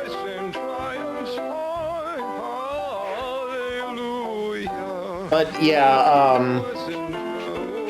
like Force Awakens, decent film. It was decent. The problem is it just didn't really like, and I don't. My whole thing is that they obviously didn't have a plan for the other. Like Disney in and of itself didn't have a real plan for the next two films. They didn't really plan a trilogy all that well. I would argue that the problem isn't that they didn't plan the trilogy that well, it's that they didn't plan the trilogy. Because saying they didn't plan it well implies there was a plan. Fair. Very fair. The sad part is the whole reason the trilogy as a whole fell apart is because J.J. Abrams decided to be petty. And Like, he had this whole thing planned out. You know, how the story was going to go, what it was going to be about, what was going to happen. And then he got let go from, you know, doing the second film. And basically was like, well, you know, fuck it. You know, if you're going to bring me back to do the third film, the guy that did the second film already screwed up the story I was going to tell. So I'm just going to scrap that story and end this shit. From my understanding, the plan from the outset was that each movie would have a separate director, which is already a bad idea if they're not communicating with each other, which they were not. Yeah. So, like, they brought in J.J. Abrams to try and course correct after the very divisive reception to The Last Jedi, and what we got was absolute fucking slop. Yeah. Because it's less concerned on finishing the story that was building up, rather than trying to and instead just trying to undermine everything that the previous movie had set up, instead of, you know, having some balls and committing to it. Yep. Like, it's my least favorite Star Wars movie because it's the Star Wars equivalent of jingling keys in front of a baby. Which one? Rise of Skywalker. Or... Yeah. Like, I'm not one of those people that's like, oh, The Last Jedi is secretly genius. Because I think a lot of its subversions were subversions for the sake of subverting something rather than actually having a point to it. But it does, you know, it does try to build towards something that would hopefully be continued in the third film if there were competent leadership. But the main thing that's trying to do is trying to de-emphasize how the Skywalker and Palpatine bloodlines are, like, the only ones that matter in Star Wars. Right. And try and make it so, try and undo the whole, like, you know, for as much as people say, like, oh, it had on pre-established lore, like, people hated when it turned out that, you know, Force sensitivity was tied to a genetic thing that can be measured through midichlorian count. Whereas The Last Jedi tries to say, actually, no. It's not like only people that have the best genetics can be Jedi. You know, kind of trying to undermine the whole eugenics-y part of Jedi lore, which I think is, you know, could make for better stories. But we're not getting that anymore. Well, hopefully... Go ahead. No, I was going to say, you know, I look at it this way. The whole eugenics bullshit thing that they were doing in the prequels, the way I see it is that's just how far the Jedi Order had fallen because of, you know, all their stupid rules and everything that had been going on for, like, you know, the past millennia or so. Yeah, and that could be something that's something that could have led to some interesting, like, expanded universe stories. Yeah. But that's not gonna happen anymore. Like, well, not anymore. All that was told in Legends, but not anymore. I'm under the faith that, you know, Kathleen Kennedy is finally fucking gone. They have fired her. She will not be allowed near any Lucasfilm game ever or movie ever again. And two, Dave Filoni knows his shit. I actually won. Like, Dave Filoni is a true diehard fan and has been for I'm just years. saying this right here. Can we get off the Disney Star Wars topic? Yeah. Because any discussion of that always ends up turning into, like, some level of toxicity that I don't like. Even from myself. Because I am very opinionated not just from, like, a fan's perspective, but as a fan of filmmaking's perspective. Yeah, I get you. But I will say this, like, you know, kind of going on to, like, the Legends standpoint, I liked what they were doing with a lot of the expanded universe back in the day. Like, I only found out about this, like, you know, after the fact, unfortunately. I wish I could have read it back then, but it is what it is. I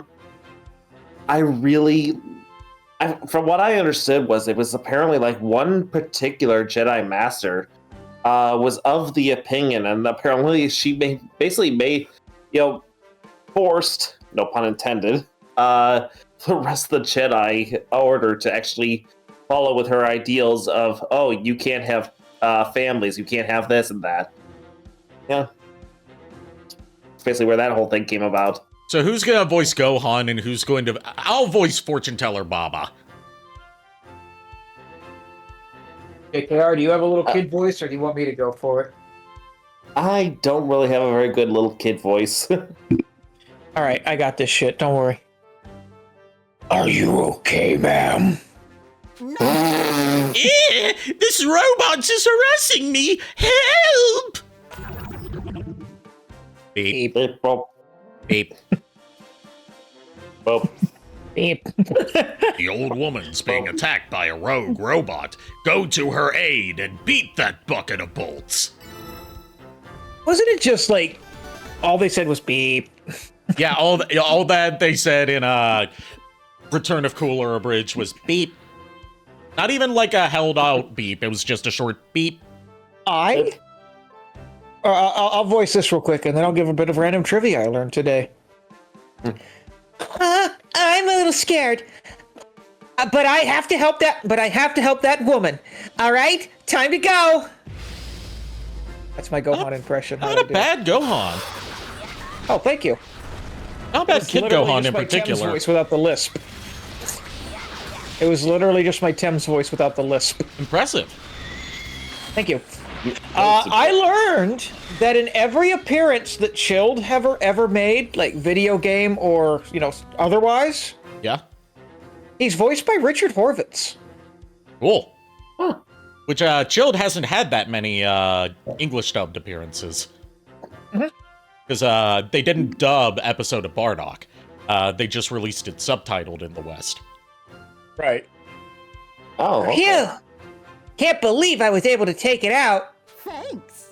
Well done, boy. You've saved me. It's not safe for you to be here, ma'am. There are all sorts of dangerous things out here. Yes. I'm well aware of that. But there is something here I absolutely must have. I was actually hoping to send my assistants in my place. My heavens. But of course, they're complaining of stomach aches and headaches. I don't know why I keep them around. So that's why I've come here alone. What is it you came here to find? Oh, my, you're a curious one. This is what I'm after. Fortune Teller Baba showed Gohan a beautiful stone. Well, it seems as though you found it, so we're good, right? It's a stone. It's a stone. This is no ordinary stone. It's a It stone. possesses the power I need to strengthen the crystal ball I use for readings. So, you're a fortune teller. Oh, indeed. I'm Fortune Teller Baba. Your father and I actually go way back. What? What? My dad? You know my dad? Yes. Yes, I've known him since he was a child. Wow. I won't say any more of our relationship. If you want to know more about it, you should ask your father when he comes back. Now then, back to my crystal ball. I intend to use this stone's power to help me see into Earth's future. Recently, I haven't been able to see much whenever I try to look into the planet's future. I fear I may fail to learn of an impending tragedy, so I was hoping to use this stone to increase my crystal ball's power. Indeed. Oh, I know! I can test my ball's new power by seeing into your future. I do owe you for saving me. Thank you so much. I see a girl with twin tails that won't leave you the fuck alone. I see her. Oh my, and you didn't try to dodge that at all? Not that I blame you, but that is some I don't know what that is. Them thighs don't lie. Ma'am, you're making me uncomfortable. I need an adult. I am an adult. Fuck you are not. Thank. Go ahead, JK. Are you been trying to talk for a minute? I was like, what was I gonna say? Oh yeah, but we ain't got no future, Jack. Sorry, I had a mouthful of ice cream for a second. Snickers flavored. Finish it up. Thank you, but I'm actually in a hurry. Kind of a hurry. Oh, it will take no time at all, and I would take this free reading if I were you. My readings normally cost a fortune. We're talking 10 million zenny per reading. I'm willing to waive that fee just this once. Oh, wow. You weren't kidding. That is a fortune. I get it. Fortune telling. Yep. Yes, you just got it. Okay. I'll take the reading. Heh, that's a good boy. Let's get started. Oh, hoi, hoi, hoi, poi, and ha! What?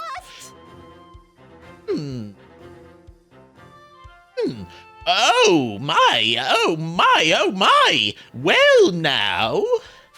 What is it? Nothing. I was just clearing my throat. What do you see? You're kind of scaring me.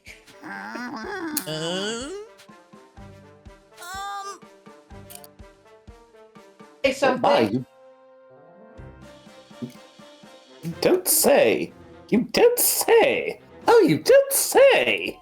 Please say something. You're stressing me out. Your future will no doubt be filled with hardship after hardship. What? Tell me, how are you with thighs? Hardship? Your life will be an uphill battle. I'll be honest, I've never seen a life this punishing before. And remember, Fudge.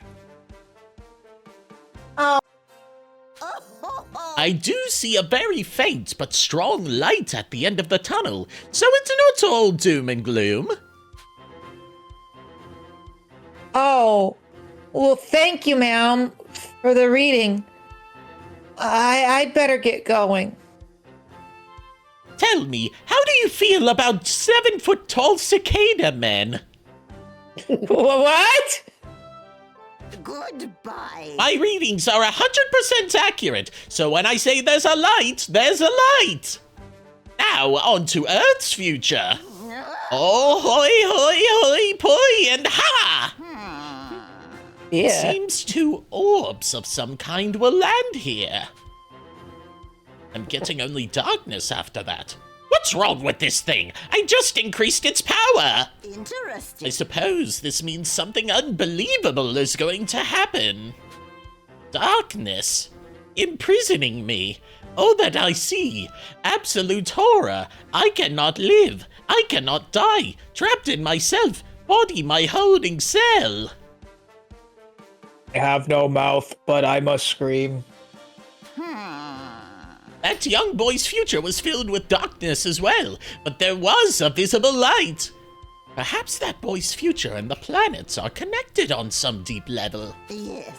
Well, they're certainly not connected. That boy is Goku's son, after all. Whatever tragedy may befall this planet, I'm sure we'll be in safe hands. I expect great things from you, Gohan. Now I'm off to visit my brother Master Roshi. Bitch owes me 7 million zenny over last night's poker game. That's canon. He thought he could outsmart me, but you know what they say, never play poker against someone who can literally see the future.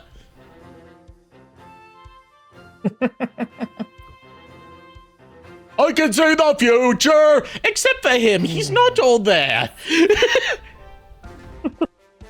I guess I could use some more training. God damn it.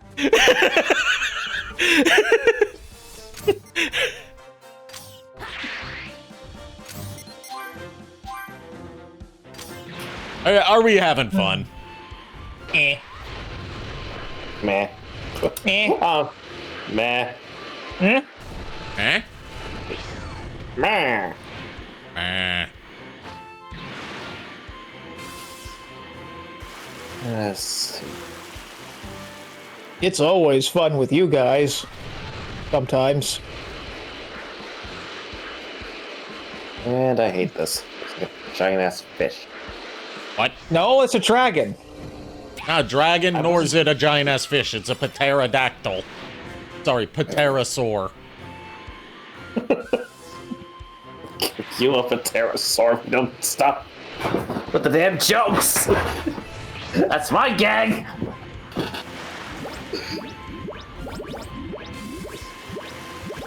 I mean, what I was doing was just lifting something from an old Angry Video Game Nerd episode. Where it was the episode where he reviews Halloween for the Atari 2600. And like the two little kids show up at his door to trick or treat. And he's like, you kids want some chocolate? And then he just dumps into their candy bag. Oh. And this is back when the Angry Video Game Nerd used to be a lot more scatological rather than just swearing. Yeah. And the kids are like, that's not chocolate, that's poop. And he says, it's not chocolate nor is it poop, it's shit. God damn it, Ari. I just ate ice cream. This is why I don't really like, his brand of humor. It's just too lowbrow for me. To be fair, he got better after his second season. Yeah, this was like, I don't know whether this was counted as season 1 or season 2, but like late season 2 to like season 3 and up until like the movie came out is considered like his prime era, because not only did the humor get a lot more tight, but also he started just overall the production got better. He nailed down what kind of character the nerd was going to be, what kind of interactions he would have with other characters. Just, you know, they call it growing the beard, where it's like you start out rough, and then like as it goes on, you start to nail down the specifics of how it should be. Yeah, exactly. And then the modern stuff is like, you know, now that the Screenwave guys are no longer forcing themselves into his projects, and he's brought Mike Matei back to assist behind the scenes, so, like, it's not being micromanaged on every level by his network. The quality's gotten better, but it's like, you know, the bit has gotten stale, admittedly, as it... You know, same kind of problem that someone like Linkara's having, where the content's not bad, it's just, like, it's a genre that's... you know, archaic. Yeah. And, like, the only people that are really going to get some enjoyment out of the newer stuff are the people that have been there since the beginning. Or at least close to the beginning, like me. Yeah. Like, my first episode of Angry Video Game Nerd was his review of A Nightmare on Elm Street for NES. Didn't run home crying, huh? Well, let's get and I've been following ever since then. Okay. Don't look. Feel. Think about what you need to do. Then do it. I couldn't tell you what my first one of his was. Don't look. Feel. Feel what you're going to do. And also dodge. Oh, damn. I set myself up for that. Hey, Ari. There we go. That's a dodge. Hey, Ari. Yeah? Dodge! I've also noticed that as I've been doing Piccolo voices for tonight's playthrough, I'm like kind of melding 3 Piccolos into one voice, now that I think about it. Because like,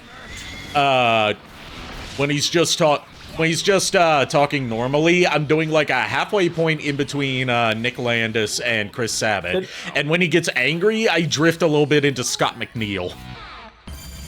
Camo Kaplamo, it's been a while. Haven't seen you in a bit. How you been doing?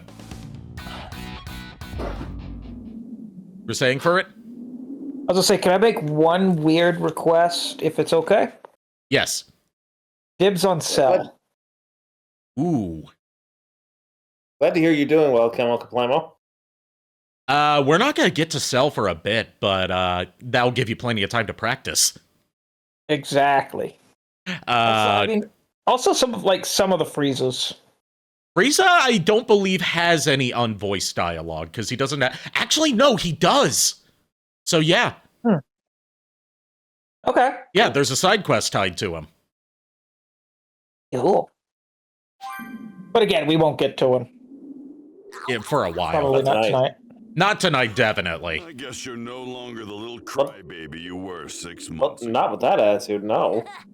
Unless you guys want to be here for like 6 to 8 hours. I was wondering, you fought my dad I mean, I ain't got nothing planned anymore. I did, and I've still got a score to settle with once the Saiyans are gone. I was gonna say the four of us should split the But you know, what are they called? told me something. The squad. The Ginyu Force. Ginyu Force, yeah. The four of us should 5 split of them. the Ginyu Force. Exactly. You know what? Because I know There's only 3 of us. Because I know JKR, I know exactly what JKR would do for this for his voice for this character. JKR gets Captain Ginyu. Because I know he wants to do his best Richard Newman. And then you get Jace. Yeah, of course I'm gonna get Jace, mate. I would probably do the dog biscuit one. Oh, Goldo. So that leaves I could pull double duty as Birder. And that leaves Raccoon. Oh, Raccoon! You know, Scott McNeil, once again, he's the Chris Sabat of Ocean, you will figure out when it comes to the Dragon Ball dubs. He voiced Jace and Raccoon in the Ocean dub. Jeez. His Jace wasn't Australian. He was he was more Liverpool than Australia. Neath. And his Raccoon wasn't the kind of mentally challenged sounding meathead voice. It was almost a Sylvester Stallone. Oh wow. Yeah. He said, Ayo. the old Piccolo. By the way, if it's ever... You don't seem like such a bad... The one line I've heard him say is Raccoon, and they've done this in both Funimation and Ocean dubs, is the name's Raccoon, it rhymes with Doom, and you'll be hurting all too soon. He's like, the name's Raccoon, and it rhymes with Doom, and you'll be hurting all too soon. Ellie. What you were By saying? the way, if it's ever a testament to just how popular something is, tickets to the Amazing Digital Circus movie are already selling out nationwide. And that shit doesn't even come out till June. Also, there's a movie? Just shut your mouth and Yeah, they're doing a movie of the final 2 episodes. Oh, okay. Okay. I mean, oh yeah, I did hear about that. Speaking of which, that reminds me, Ari, I did save the Amazing Digital Circus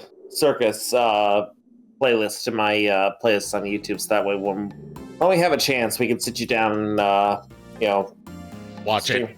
Blow through it. Yeah. Yeah. I might go to the movie. I might. I'm thinking about it. You thinking about it? I'm thinking about it because I really do kind of want to see it in theaters. Have that experience. I get that. Yeah, fuck it. My theater's got one for the Saturday that it comes out. Yeah. Yeah, problem is the one by me is a good ways out without a car, so I'm kind of screwed out of that one. Speaking of movies, I'm seeing the Super Mario Galaxy movie on Sunday, so it works out that we're probably not doing D&D, so I can make sure I'm up in time to go see it. Yeah. What time are you going to go see it? The movie's at 3:15, and my mom is taking me and my stepdad to the theater near her house that she really likes. So I have to drive an hour there, so I have to leave by like 2. No, I have to get there at like 2. No. Fuck. Basically, I need to make sure I'm not sleeping in until like 4 or 5 like I have been the past couple days. Well, if you need a wake-up call at a certain hour, let me know, and I'll give you a wake-up call. Why is my Fandango being a bitch? Hey, just let me know, Ari. I'll let you know. Remember When I figure out a good time. Sleep, fight. Right. It's your life now. Don't you dare forget it. But what if I just... That's enough. No. Unless you want to die. You No, have to get none of that. Shame on you. Shame on you. And stronger than the Saiyans. I know, it's just... Less complaining, more fighting. Excuse me.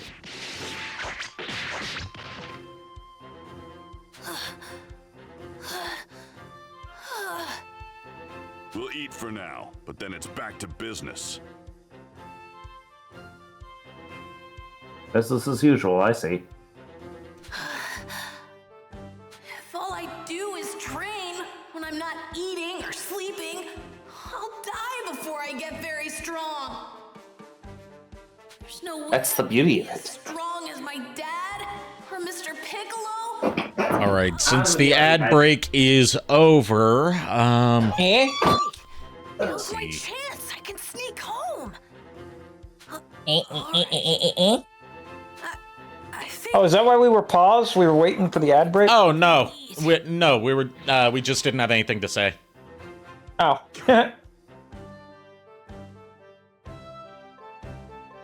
Mr. Piccolo's way stronger than me. Let me, since I have the disposable income, There's not gonna be much left. let me do a thing real quick, Camo Kaplamo.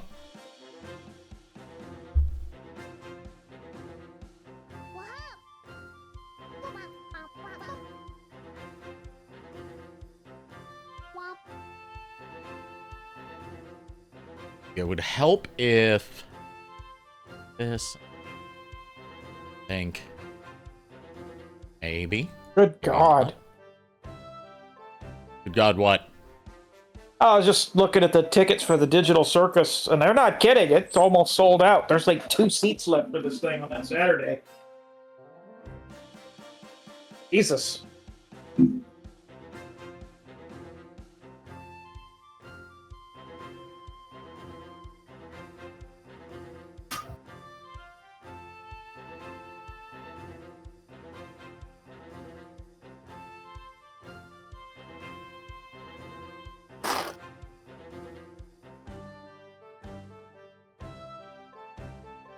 I might have to do this the roundabout way, and not like in the JoJo's Bizarre Adventure roundabout way.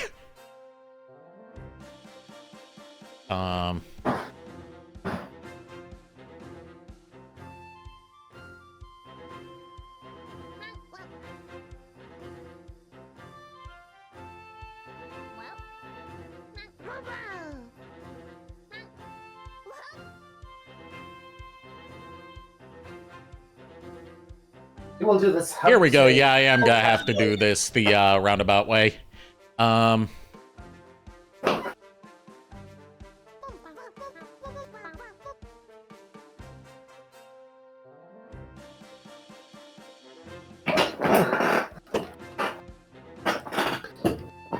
what we should do, though, JKR? What's that? We should get Pony a ticket. Like, it's kind of a surprise to Pony. Enjoy, Camo Kaplamo. More enjoyable when it's based on the misery. Don't know why it's playing that alert this time when... You know what? I'm just not gonna question it. Yeah. I'm not gonna question it while I'm live, at least. Yeah. Don't worry about it right now. Deal with it later. Enjoy, Camo Kaplamo. It's on the house. I'm just in the way. Oh, it's on the castle. What is a castle if not just a really big house? I mean, fair.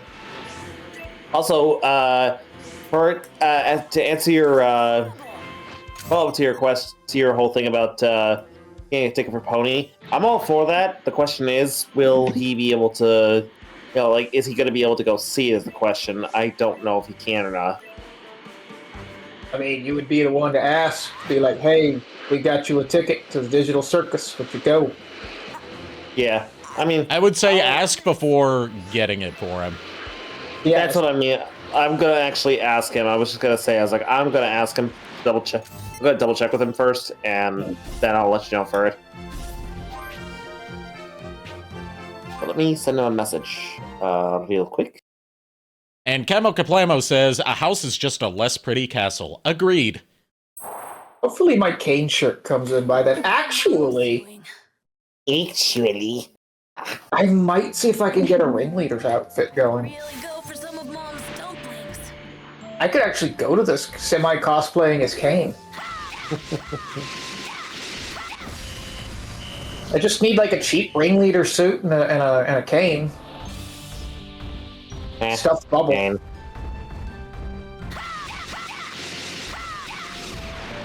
I mean, it gives me an excuse to go to Hot Topic and buy that stuffed bubble. I would just say it gives you an excuse to go to Hot Topic. I mean, there's that too. Cute goth girls, am I right? Yeah. As Rebel Taxi would and has said many times, goth girls, yeah! In all honesty, like, there's actually a lot of discourse in the goth community about the fetishization of goth girls in particular. And whether that's, like, ruining the goth scene. And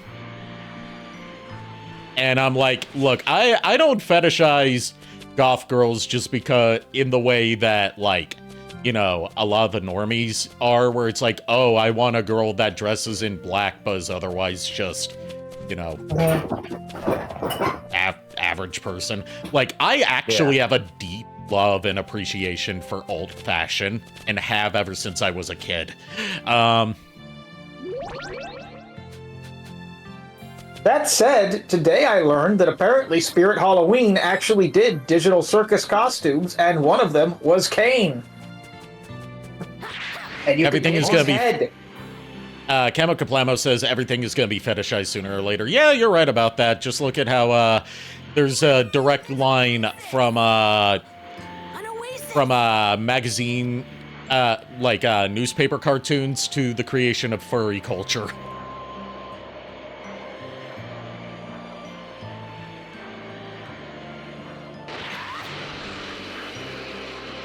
Kid's costume, though.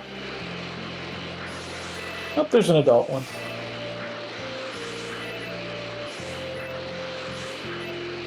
If only we had known about this back when, Spirit Halloween was actually open for business and, not closed for the season. Why that? So you can get them more easily? So you can get them, period. There's this magical place. Maybe you've heard of it. It's a magical, wonderful land called SpiritHalloween.com. I was going to say the magical place. I've heard of a place with magical charms, or whatever the song is from Spinge Bill, and then it's like indoors, indoors. That too.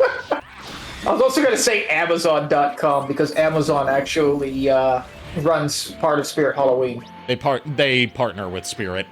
Yeah, they partner with Spirit Halloween. That's what I'm looking at right now is Amazon.com. Don't be silly for it. Don't be silly for it. Amazon doesn't exist. Yeah, Amazon doesn't exist. Not anymore. Not since the loggers got to it. That's terrible. It's not. Feel bad. It's not wrong though.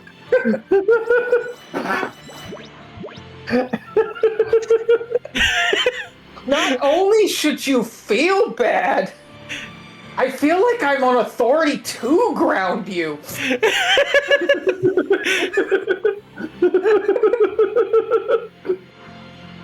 As you elder, like, I don't even know what to ground you from. That's how bad that is.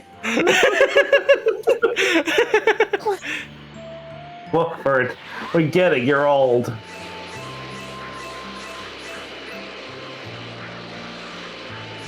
Hey, you know what they say? 40's the new 80. According to, like, Gen Alpha. Okay, so should I buy this goddamn costume or not? Yes. Not. Do I need a large or an extra large? Yes. Probably an extra large. Oh. I don't know where I'm going anymore. You went. I don't think you're going anywhere. I'm pretty sure you're seated.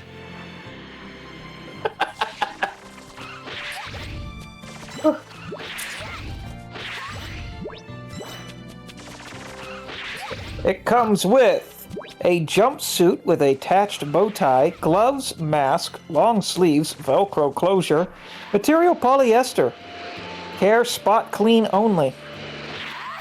I don't know why I read all that. I don't know why either. But, you know, I got a feeling you're gonna get people. I think you're gonna get authorities saying it's like, sir, please take off the mask. I'm Gohan.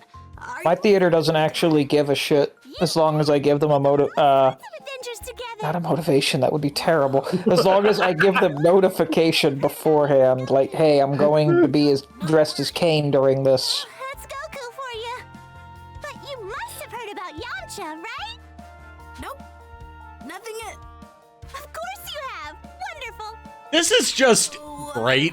Because it's like, Plar's like, you certainly Goku's told you all about me and Yamcha, right, Gohan? And Gohan's like, nope, hasn't said a word about you two. It's around. So I'd better get back to work. I have a few more items to pick up. Sure. All this talk of food is making me hungry. I should get Mom to fix me something. A pork bun would sure hit the spot. Like father, like son. Well, fine. Fuck, I won't have a pork bun. Jesus. Sorry, guys. I had an emergency. It's okay. You're fine. Crisis Yep. averted, I presume? Yeah, it was. Barry, Say no more. made a few mistakes, and I had to get cleaned up after it. Okay. Oh boy. Yeah, but he's good. It's gonna be a $70 ass costume. I might wait. Camo Kaplamo said, if something goes wrong with the theater projector, they can make you perform in your Kane cosplay to keep the audience entertained. Well, I can and will try to do my best. I might run into them again. Oh, Pomni. On a scale of 1 to 10, how well do you think I could convince Sarah or Kat to dress as Pomni? I am going to give you a negative 10 on that. What? You don't think so? You remind me of Goku when he won the world tournament. The expression on Ari's face, Avatar's face, like just that hard side eye at what was being said. That wasn't even intentional. Bombastic side eye. Didn't run away, right? Yamcha's hard at work training. So, I can do a payment plan starting next month on this thing. Should I go for it? Oh, on the costume? Yeah. You, flip a coin, decide. Everyone's Like, I'm... so hard. Joke's on you, I decided 5 minutes ago. I'm getting a Kane costume. Get back and start preparing. Thanks for the help, Gohan. Yeah, you know what, you're lucky. You're very lucky, you wanna know why? Because, you know, you no longer have to worry about affording that autograph from Nolan North since he canceled on us. What's this? I was going to have to worry about affording it crap. Teacher. Because, like, you were gonna have to I can keep. No, I'm not gonna go there anymore. I'm done. I was like, I thought you were gonna give me the money for it. And Mr. Piccolo, that's the, so I can protect oh, you and that's the everyone part. else. I wasn't. Today has just been a day of like deep throating our microphones for some reason. Oh my. No. You want to hear what deep throating a microphone sounds like? No, Please no. I really don't know that I like where this is.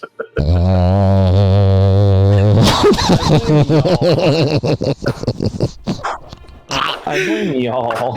You're creating this madness.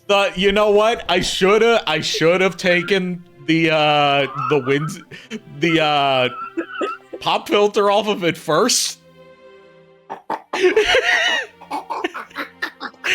Are we okay? Can we end here? I haven't been okay for a long time. Piccolo. Maybe I'll get even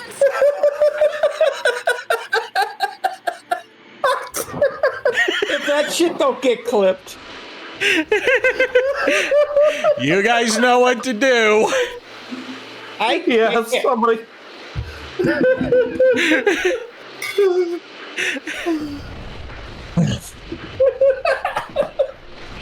No, you gotta keep the pop filter on. Remember to use protection. That's right. You gotta wrap it before you tap it. God, fucking.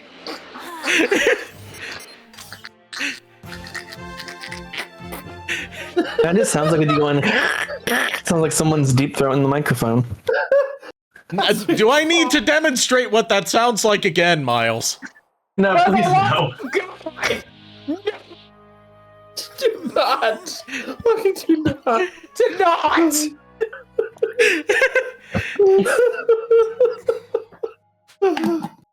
Where did I put my heroes? Oh, there they are. Furret's dying, confirmed. Please, someone send Furret. Furret and JKR are both dying. Why is it always Dragon Ball streams that kill me? This is Dragon Ball Z Abridged. It's cursed you. That had nothing to do with Dragon Ball Z Abridged. No, but just Dragon Ball in general is cursed now. You know what? I could just turn this into an impromptu ASMR stream and like, no, you know, get creative with the camera, camera angles on my model. Really play that Twitch metagame. Do like some mic pumping. Oh my lord! You want to do that? You want to do that? You want to do that? Do that on your own. You do that shit solo, my dude. You're right. That's something for the Patreon. There actually is a Patreon now. Yeah. So my buddy just texted me. They play Genshin too. Okay. Genshin just announced their next unit. Not Genshin, sorry, Honkai. Big. And everyone is freaking out right now. Okay. Why? Is it someone that we would actually know? It's Silverwolf, but like God mode.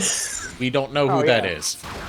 When you played the game the first time, that silver-haired hacker. I can't remember that. That was, Yeah, it's been a while since you played it. It's been a while since I played it, and I haven't gotten a sponsorship opportunity for them since, because they just haven't been doing sponsorship opportunities. The ones that Twitch and Stream Elements have been connecting us with through Twitch's UI have just been mostly for, like, mobile games, like Marvel mobile games, which are always crap. And then, like, recently there was one for that Free Cash website, which is absolutely a scam, and I'm not terrible. I'm not taking sponsorship money from something that's a scam. Yeah, exactly. Like, yeah, no. HelloFresh, something like that, is already hard enough to sell people on. Something that's like, oh, you can get free money just by playing games, and by that we mean you have to spend hours and weeks and days playing shitty mobile games and achieving certain goals in them just to earn up, like, a fraction of $1. Like, no. Yeah. Fuck that. There's actually on the subject of Silverwolf, There's actually a bit of fun trivia with her, Miles. What's that? Do you know who voices her? Amelie. No, I do not. Melissa Fawn. Oh, Melissa Fawn, cool. Better known as another famous hacker. Who? Gaz from Invader Zim. I was going to say Melissa Fawn, also known as Rika from Digimon Tamers and Neptune from Hyperdimension Neptunia. Yep, that too. Jeez. Everyone is. If you guys ever want to play Honkai, I do not. everyone says that people who are wanting to come back, this is the one character you want to get because it is so broken to the point where, like, if you have the character, it breaks into your battles and just says, "Screw this shit! I'm gonna break the game towards your favor." Okay. It's really neat. I'm more of a Zenless Zone Zero gal. Also, I forgot she voiced Rika until you said something. She was also the narrator for the first, like, half of Digimon Frontier's English dub. Yep. Yeah. Before she temporarily stopped doing voice acting so she could pursue some Broadway stuff, if I remember correctly. At which point, Brian Beacock took over as the narrator using his Vocomon voice. So it was just, you know, a character that's actually in the show narrating it. So Miss Mandy Lynn, or Mandy, I certainly hope that, you know, the bullshit that Ari did just a few minutes ago was entertaining. I mean, she put the laughing face emoji, so I think she enjoyed it. Well, I'm saying for the fact is I just hope you're not at work and you don't have this, you know, like, going on out loud so that somebody else didn't hear that. Oh, I absolutely hope that you did, just so I could raise further questions. Thank you, Mr. Piccolo. Oh, she's not at work, okay. Wow. My mom would freak out if she saw me like this. Then I guess you'll be needing a fresh set of clothes. Clothes beam! KR, when you get a moment, you should totally check out what I just posted on Facebook. Well, I'm not going to be checking Facebook for a few hours, so it's going to be a while. No, That's fair. Thank you, Mr. Piccolo. Meow.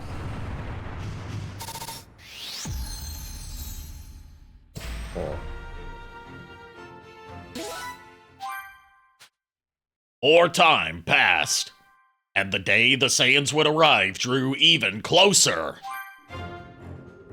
My journey would take me many days. I had to prepare in every possible way that I could.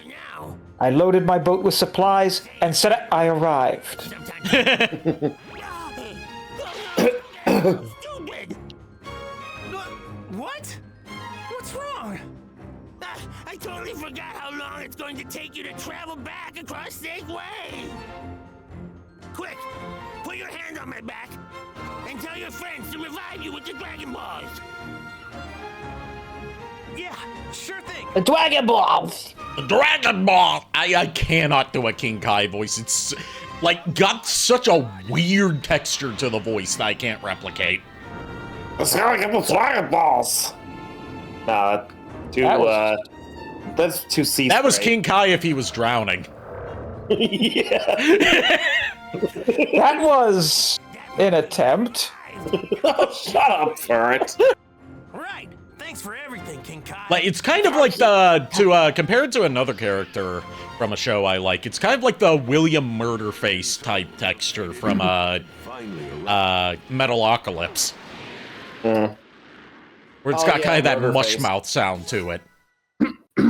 Yeah, a little bit. Excuse me. I'll get the Dragon Balls! God damn it, I slipped into that again. We gotta get the Dragon Balls out. That's a bit better, yeah, that was better than what I did. The boys are here. Goku, you gotta get your friends to bring you back with the Dragon Balls. I don't even know what the fuck that was. With a dangerous duel. That was almost like a Tress McNeil character. Not a bad looking plan. God damn it. Guess we should go pay our respects to the little That is not what I would expect Nappa to sound like. This is what he sounds like in the English dub. Yeah. Or at least from Kai onwards. I'm just so used to the Team 4-star version. Yeah. You're so used to Takahata. Yeah. I gotta catch him with a Pokeball. First things first. We'll seek out the highest power. Can't Takahata anything. Camo Kablamo said Piccolo could open a fabric store and tank the value of fabrics with his ability to materialize them. Yes, he could. We talked about that earlier. And if people out there had the clothes beam ability, they could absolutely ruin the entire economic sector of the fashion industry by making it so people no longer have to pay for decent clothing. And it would also solve a lot of problems with poverty of not being able to afford decent clothes. It would just do so much that would be so good, which is why it's one of the most overpowered Dragon Ball abilities that isn't related to killing people. I love crashing the economy. Yeah, we millennials have apparently been killing entire sectors of the economy, if TV stations and boomers are to be believed.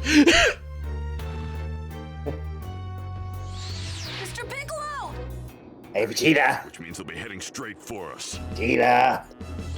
What is it, Nappa? It's been a while. Hi. You're one of the people I saw at Master Roshi's. God damn it, Nappa. Yeah, I'm Krillin. Man, you really have grown up, haven't you? You look just like Goku when he was a kid. That's enough chit-chat. They're here.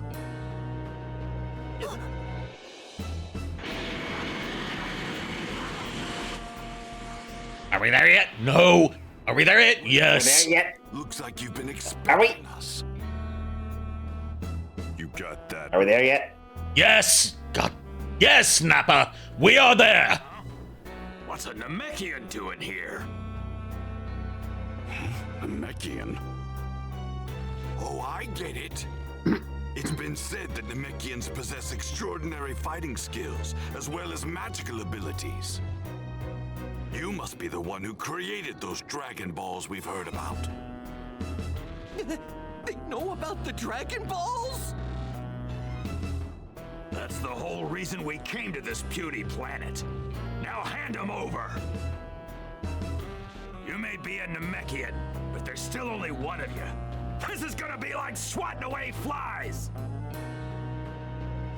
Sorry to burst your bubble, but I didn't create the Dragon Balls or anything else. My specialty is destruction. And also creating clothes out of thin air. Swat me. Thinking about a way to monetize that. Very well. See what the Namekian and his little friends are capable of. Looks like you and me are thinking the same thing, Vegeta.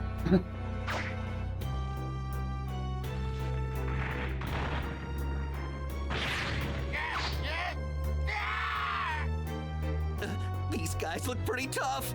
Each of them is exactly as strong as Raditz. That's right. Raditz was so weak, we could literally grow Raditzes. Yamcha! What? Yamcha? You mean the person Poir was talking about? Yep, the one and only. You must be Goku's kid. Well, he definitely looks the part. Yeah, he's like a mini Goku! Nice to meet you. My name's Gohan. Look at that. A few more pipsqueaks have come to play. Relax, we'll make this quick. Gohan. Why the fuck did they even keep Raditz around? As a punching bag. That's my headcanon. They needed someone to be like the butt monkey of the group. The one that, every time something went wrong, they had to pin it on him. Cybermen. I mean, that's what... not all that surprising since they are all monkey-esque.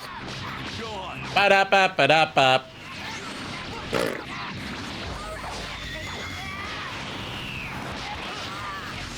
Yes.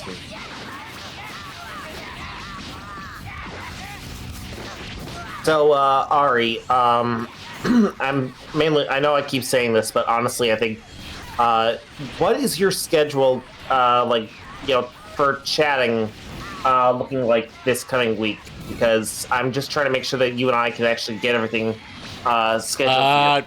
I mean, I'm usually available in the afternoons, except for on Tuesdays, because I have therapy on Tuesdays. Gotcha. Like, I'm not usually going anywhere or doing much. I know, it's just usually I'm, like, always messaging you, and I don't... like, the times you're messaging me have been when I've been asleep. I see, okay. That's why I haven't responded. Yeah, Because by the time I see it, it's, like, late in the afternoon, and you are busy doing something. I get you. The main thing is basically just, you know, some kind of wake-up call for me. I hear you. Because I've been, like, stuck in a loop of having nothing to do, so I just sleep all day, and then I'm up all night, and then I sleep all day, and then I'm fired, and then I'm missed. Damn it.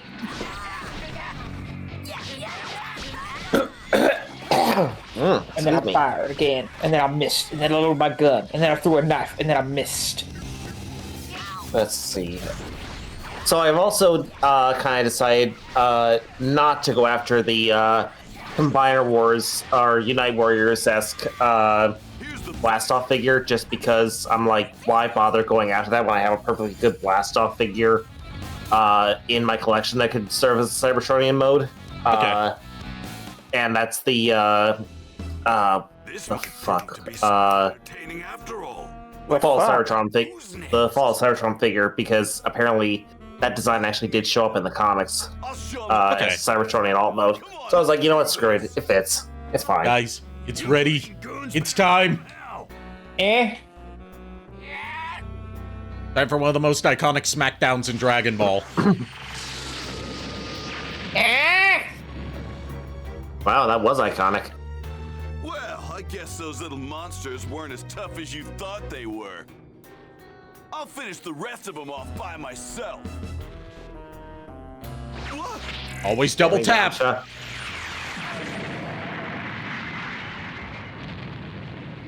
There we go! Yamcha! Yamcha got Yamcha'd. Himself up. I believe it's time we end this little game. You know what? Krillin outlived Yamcha in this series. And Goku. Which one wants to die next? Krillin only died once in Dragon Ball Z. No, twice in Dragon Ball Z. Goku died twice as well, but Krillin lasted longer than both of those times. You gotta go slept, Kablamo. Have a good night. Have a good one. I should have stocked up on healing items for this fight. Holy hell. But you actually think you were gonna beat it in one punch? Random just thought that goes through my brain hole. Yeah? When are we gonna go back to Resident Evil? When everyone's schedules line up. Yeah, Okay. like Cloud is feeling, or Cloud's kind of feeling sick tonight. Yeah, and I want Niko to be there too, because he's really enjoying this. So that's like really dependent on. I have to like know what Cloud's schedule is for the week so I can plan around that. Which I have. I need to reach out to Cloud about that. Yeah. Yeah. My just analytical brain, logicality brain, that does the analyzing of the things. Yes. Needs to know if my theories about the game are correct. I have gone every way that I possibly can to avoid the spoiling of the game. Because I wish to experience whether I'm correct or not with you guys. Right. And I've been avoiding spoilers as well.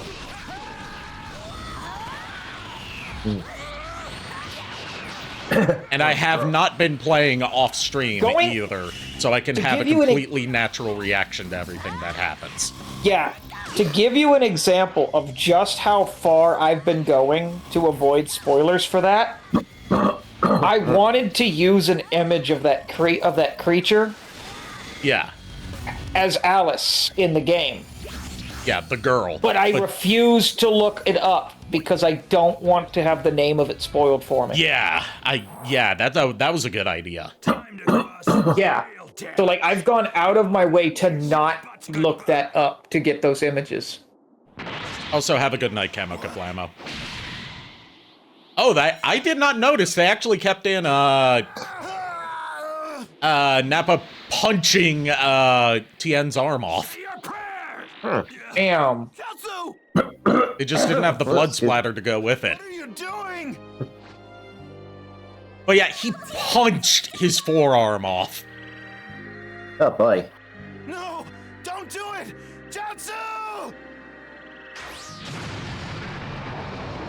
Ah, you self-destruct, Vegeta. Hate it when they do that.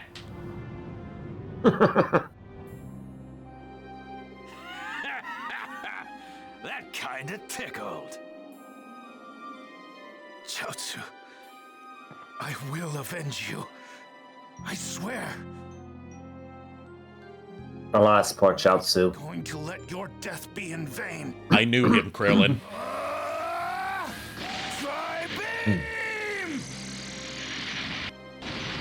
Tri-beam! Trying to finish him off with the geometry attack. Tough, don't you? Turning fucking triangles into squares. Why is this one green? Got a nightmare. No, it doesn't bother me. It doesn't bother me. It doesn't bother me. Doesn't bother me. It bothers me. It bothers me a lot, and that one's still green. Green. You wouldn't happen to be talking about Kakarot, would you? Yeah? So what's it to you? Ah, just as I thought. I guess the Dragon Balls revived him after all. Do you truly believe that he can save you? After all, he can barely handle a weakling like Raditz. Excuse me. There's an aspect of the Goku and Vegeta fight, the first one at least, that not enough people talk about. Goku, if I were you. This is like the only Vegeta fight where Vegeta is constantly got the upper hand and doesn't screw it up for himself. It's someone else's interference that screws him over. 3 hours is all he gets, and not a second longer. 3 hours? Like, think about that. There ain't no point in waiting around. He, like, you know, you obviously know how the Goku and Vegeta fight plays out. Vegeta technically won that fight. Sorry, Vegeta. Like, yeah, Krillin was about to stab Vegeta, but everyone else was bloodied and broken. The smaller guy's the one we need to keep an eye on. If Yajirobe hadn't intervened, Vegeta would have won that fight. Come on, Goku. Quit making us wait and get over here already.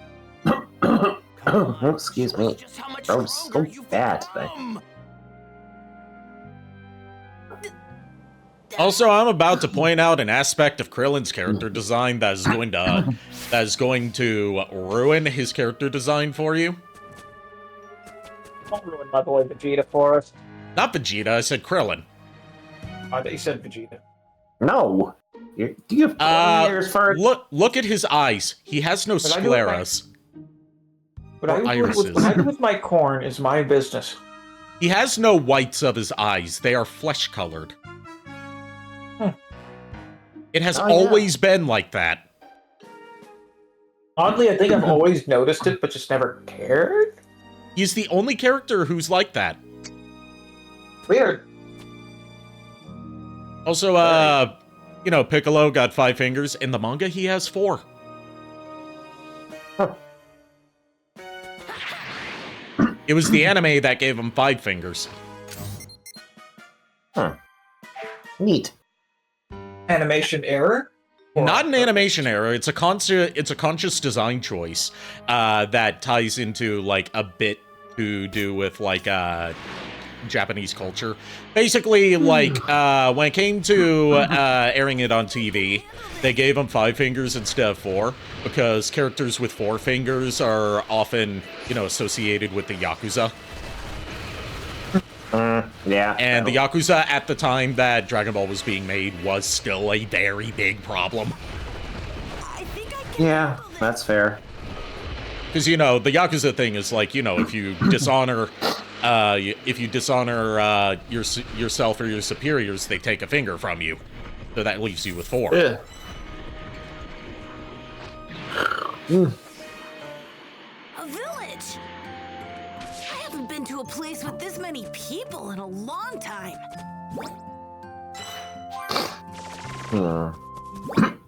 Excuse me. So we basically just fucked off and left our friends to die in the hands of the Saiyans. They're giving us an opportunity to stock up on healing items before moving on with the story. Is that what we're calling it? Yes, that is what we're calling it. It's not cowardice, it's a tactical retreat. Whatever you say, Starscream. Also, I've got like a lot of items that I need to sell. Awesome book for grown-ups. Yep, that's one of the things you use for the whole community system. But now I can buy some healing items. That should be good. And I can also cook a meal. I can't get a full course meal made, but I can have something made by this lady. Only Chi-Chi can make full course meals. The ingredients, and I'll whip something up. See, let's make a whole roast on the bone. Roast on the bone. And... damn, I can't make a boiled fish. I can make a grilled fish, but not a boiled fish. I don't know why you'd want to boil fish in the first place. Grilled fish is vastly superior. Oh my gosh. So much stress right now, but I'm good. I mean, that's a good-looking fish, isn't it? Good fish? Yeah, it's a good fish. That's a boiled fish. It's boiled in spices. Huh. Not just like boiled in regular water. It's not. I say this as one of the whitest people to ever exist. These aren't. This is Japan. It's not like it's a suburban white mom cooking this. They're not just gonna boil it with no seasoning. Oh, hello, Max's girlfriend from Goof Troop. Wait, what? The redhead walking around. Oh, her. She looks like what the fuck is her name? God damn it! I don't know. I know who you're talking about. I don't remember her Goofy name. movie. Yeah, I don't know her name because I've never seen a Goofy movie. I've seen an extremely Goofy movie, but not a Goofy movie. He cameos in that for like 5 seconds. I can't remember anything from an extremely Goofy movie because it was when I was like 6 years old. I get it. I hate that I can't remember her name because she was like one of the crushes back in the day. Boy, let's see what the Pilaf Really? gang's up to. Hey! Hey, shoo, Mai, get in there. But there's a dinosaur. Ah, I can't do it. Who the heck are you? Get out of here. Please have this conversation with, Piccolo. Mind your own fucking business, boy.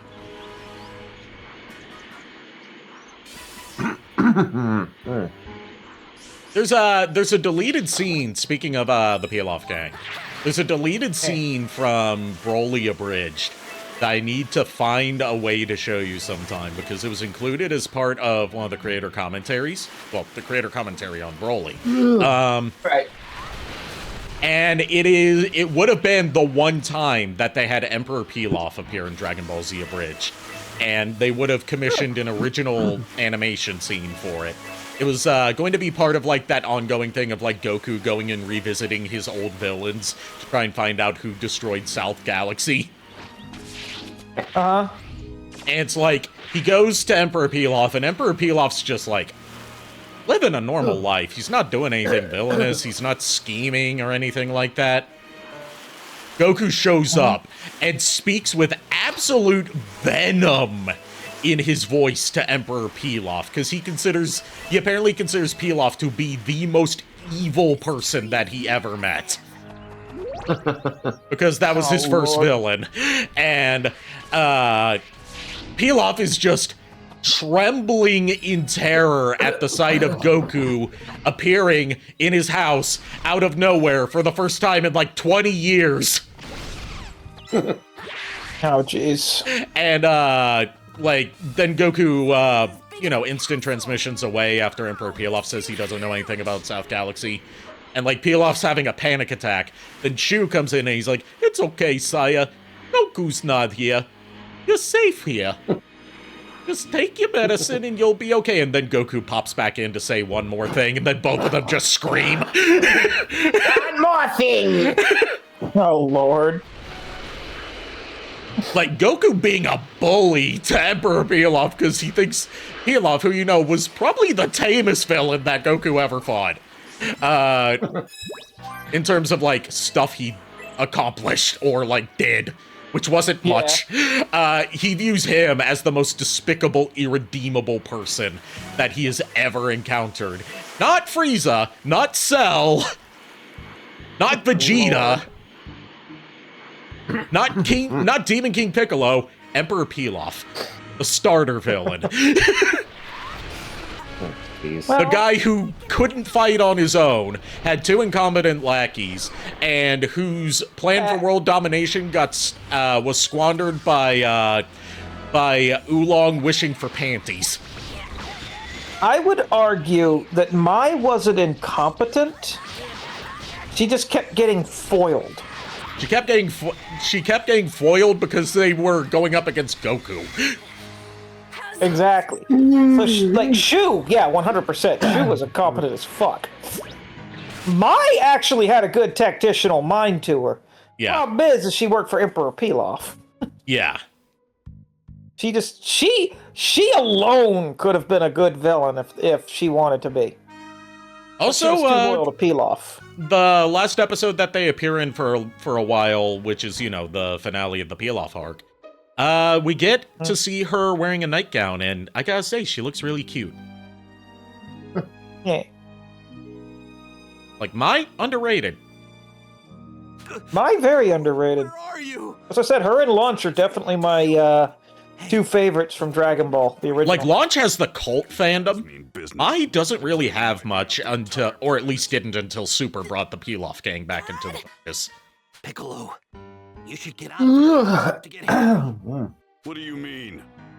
You die, Kami dies too, right? If that happens, then we can kiss the Dragon Balls goodbye. No. I don't need your sympathy. Just focus on winning. Right, yeah. Mr. Piccolo? Almost 3 hours had passed, but there was still no sign of Goku. Is he here yet? No. Is he here yet? No. Is he here yet? No. Yeah, looking it up, yeah, she's pretty cute in her little nightgown. And she's got a teddy bear. That's goddamn adorable. What the fuck, Mai? Personal, sort of like personal assassin for Emperor Pilaf. Adorable as hell. Right? And then she grows up to try and marry Trunks. She kind of grows down to try and marry Trunks.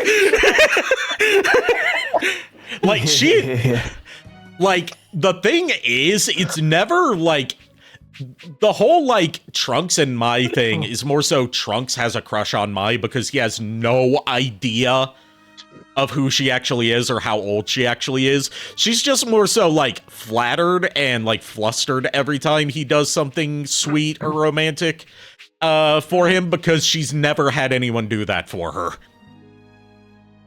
Yeah. Poor Mai. And she does grow back up into a more adult-looking form in, Future Trunks' future. Still doesn't make it any less weird. Yeah, exactly. But in that one, they do explicitly deny that they're a couple. Yeah. When, I think it's Goku or Vegeta, I haven't seen that part yet, assumes that they're a couple. They're like, no, we're not. E. Oh yeah, I should. Items.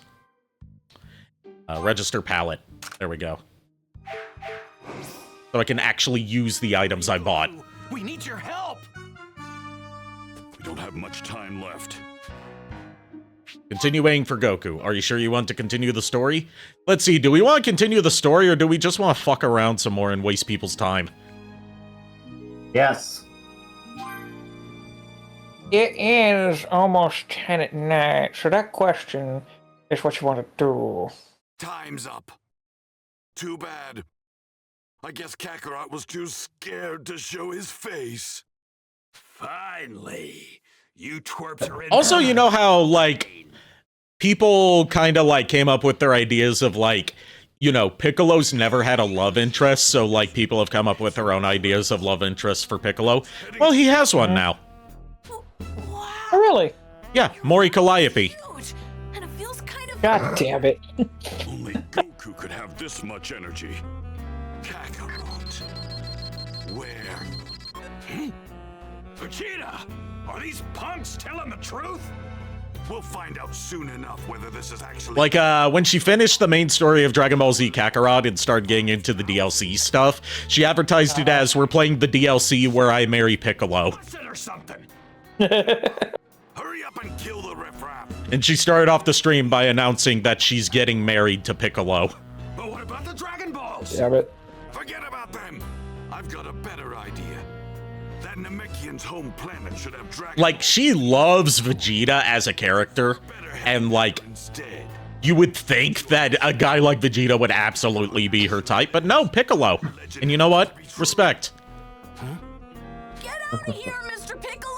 So she likes muscly guys with soft hearts. Yes. If you die, Alright, cool. I need to start hitting the gym. Kami and the Dragon Ball. It's more so that she likes, you know, edgy guys, basically. Because when she played Devil May Cry, she fell in love with, like, each new member of the Sparta lineage that was introduced, but she finally settled on V from Devil May Cry 5 as being hers, not only because of, like, the edgy, you know, pseudo-intellectual poetry stuff that he says, but also because he just looks like a member of an emo band. And she said, like, I knew people back in my high school days that looked just like him. God.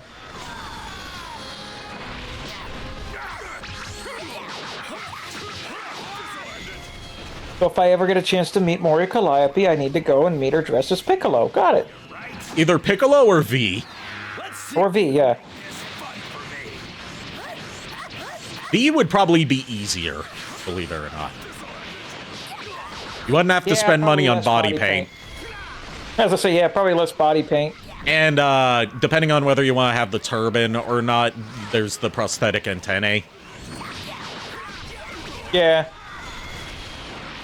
And there's the press-on nails, because he has the long nails. What?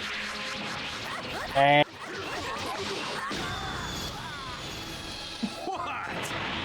all you guys got?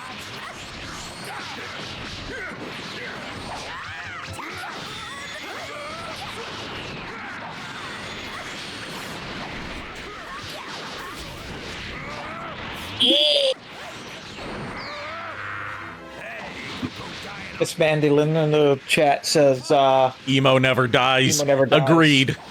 It never dies, it's just reborn.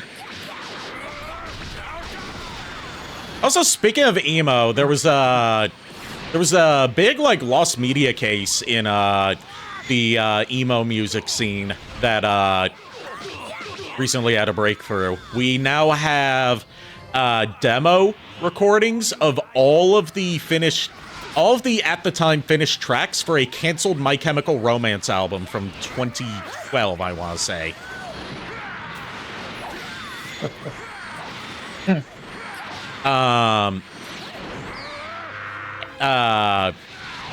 But there's, like, still some controversy going on about it because, like, Gerard Way didn't want the public to hear these demos because he considered that whole album like a failed project and just wanted to leave it behind.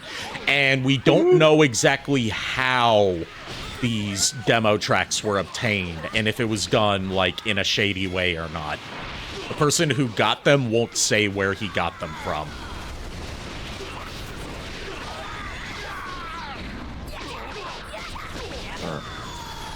I'd love to hear it get released. I mean, given that Gerard Way's in a better headspace right now, because part of the reason that album never came out was because he was, like, really struggling with, you know, mental issues at the time, and it was, like, what led to My Chemical Romance breaking up at that time. I'm like, if there's enough fan interest and they're not obsessive and pestering him about it, he might be I could see he might be open to doing a more cleaned up release. All right. Because, you know, demos are always going to sound a bit raw.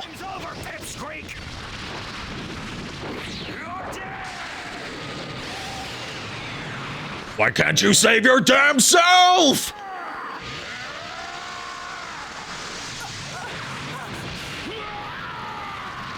I hope if it does, Gerard gets the final say. Yeah, that's how it should be.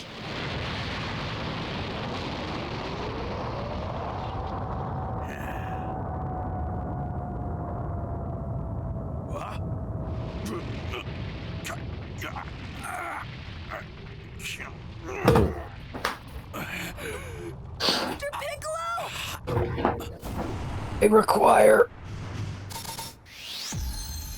Well, that didn't pick up. God damn, I hate this microphone. Get out of here, go hard. I require new pad. Oh, there go my organs. Mr. Piccolo? Why did you? Just shut up. Shut up and just shut up and listen to me. Mr. Piccolo! Why didn't you dodge? Bleh. Bleh.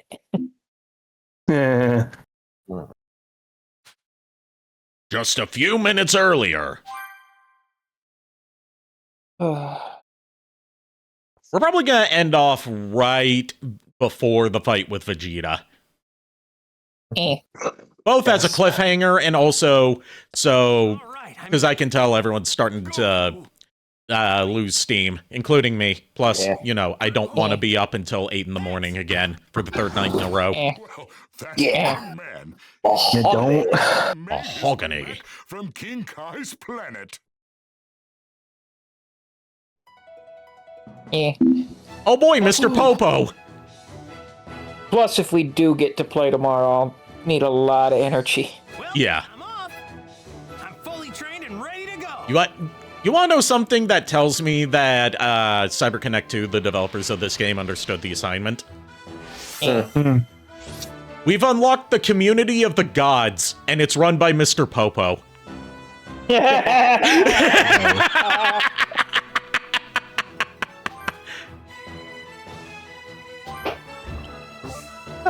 All right, maggots. All right, maggots, listen up. Here's the packing order. It goes you, the dirt, the worms in the dirt, Popo's stool, Kami, then Popo. I am at your every beck and call. Popo. I'm humbled by your generosity, Mr. Popo. Adorable. And now if we put King Yama next to Kami, You know, liars have a special place in hell.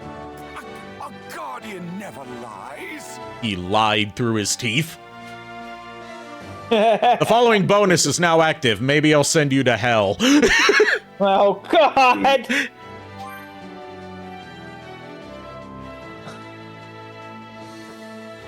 God. Like I said, they understood the assignment. Yep. Yeah?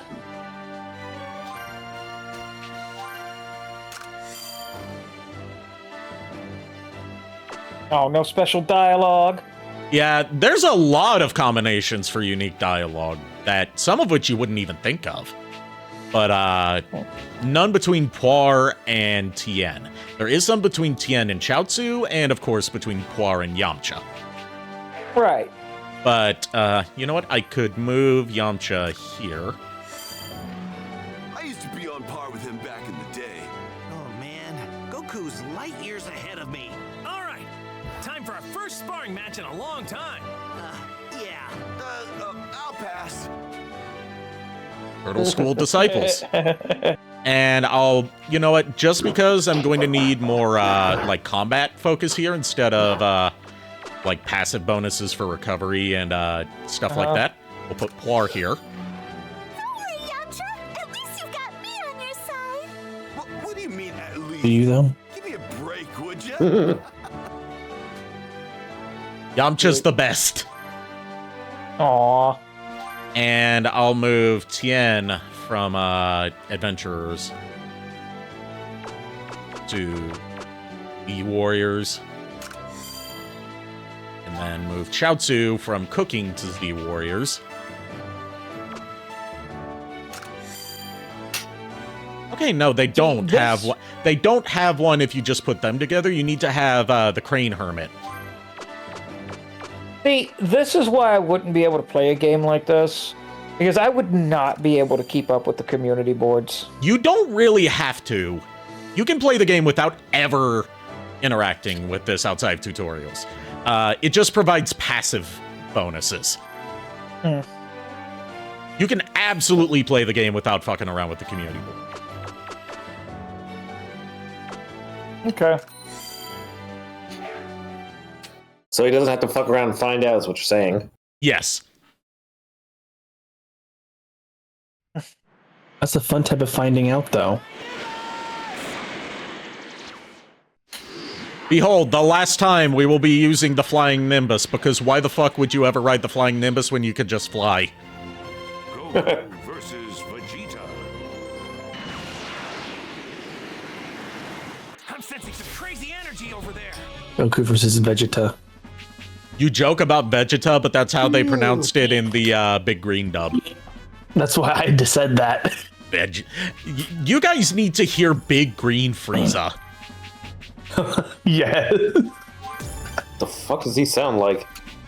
I can do an impression of Big Green Frieza from the one time he appeared in the Big Green dub, which was Bardock, father of Goku.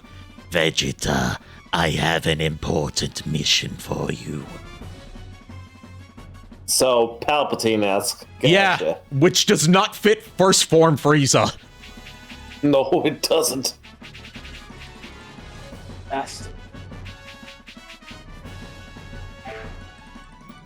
Also, I found out some Blursid knowledge about the cast of the Big Green dub. And what's that? You want to know who played Goku in the Big Green dub of the Dragon Ball Z movies? Oh. An actor named David Gassman. Yes. You want to know what role David Gassman is most known for? What? He's the voice of Rayman. What?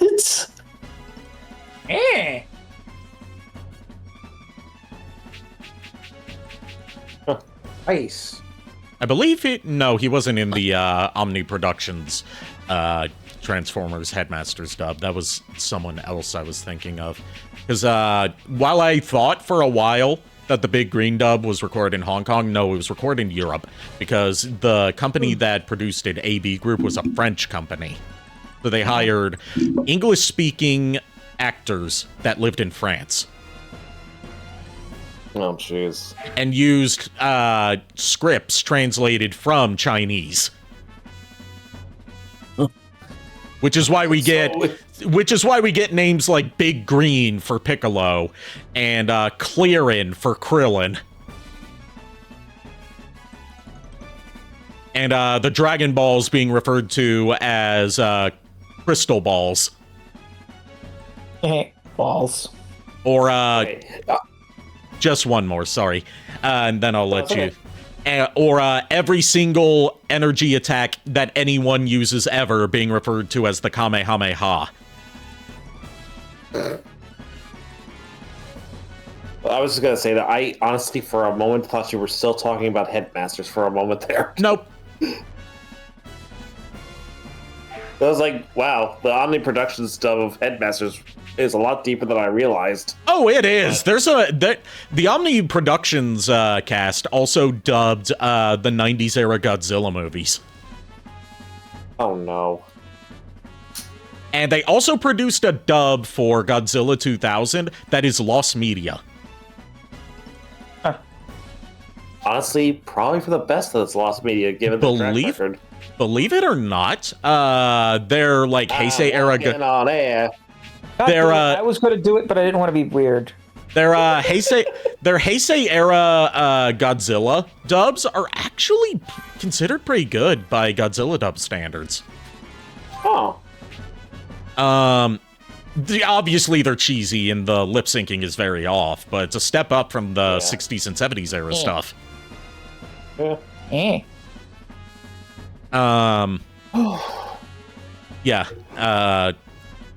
But there's one line from the Omni Productions dub of Godzilla 2000 that made it into the international release. And that is just a guy in a bar saying, "As long as the beer is cold, who cares?" Oh, jeez. Yeah. All right, that's going to do it for tonight. Let's see who we're going to raid. If I don't have anyone I'm following that I particularly feel like raiding, I'll just look up the good old Eldenwood team. Ow.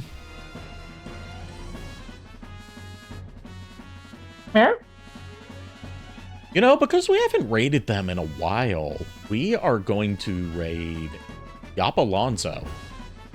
Oh. Who is playing Super Smash Bros. Ultimate with viewers. Oh, nice. Cool. It appears that they are a King K. Rool main. Smash. All right. Thank you, everyone, for tuning in. Thank you to my co-hosts for joining me tonight. Go give Yop Alonso my warmest greetings. Our raid message is going to be Rock the Dragon. And I'll see you guys tonight. See what we're going to do tomorrow night, at least. Until then, unpleasant dreams. So long, Stewie. St. Louis. Please allow us to fuck off. I don't have the thing queued up. I'll play it for you. Okay. Just let me find it. There it is.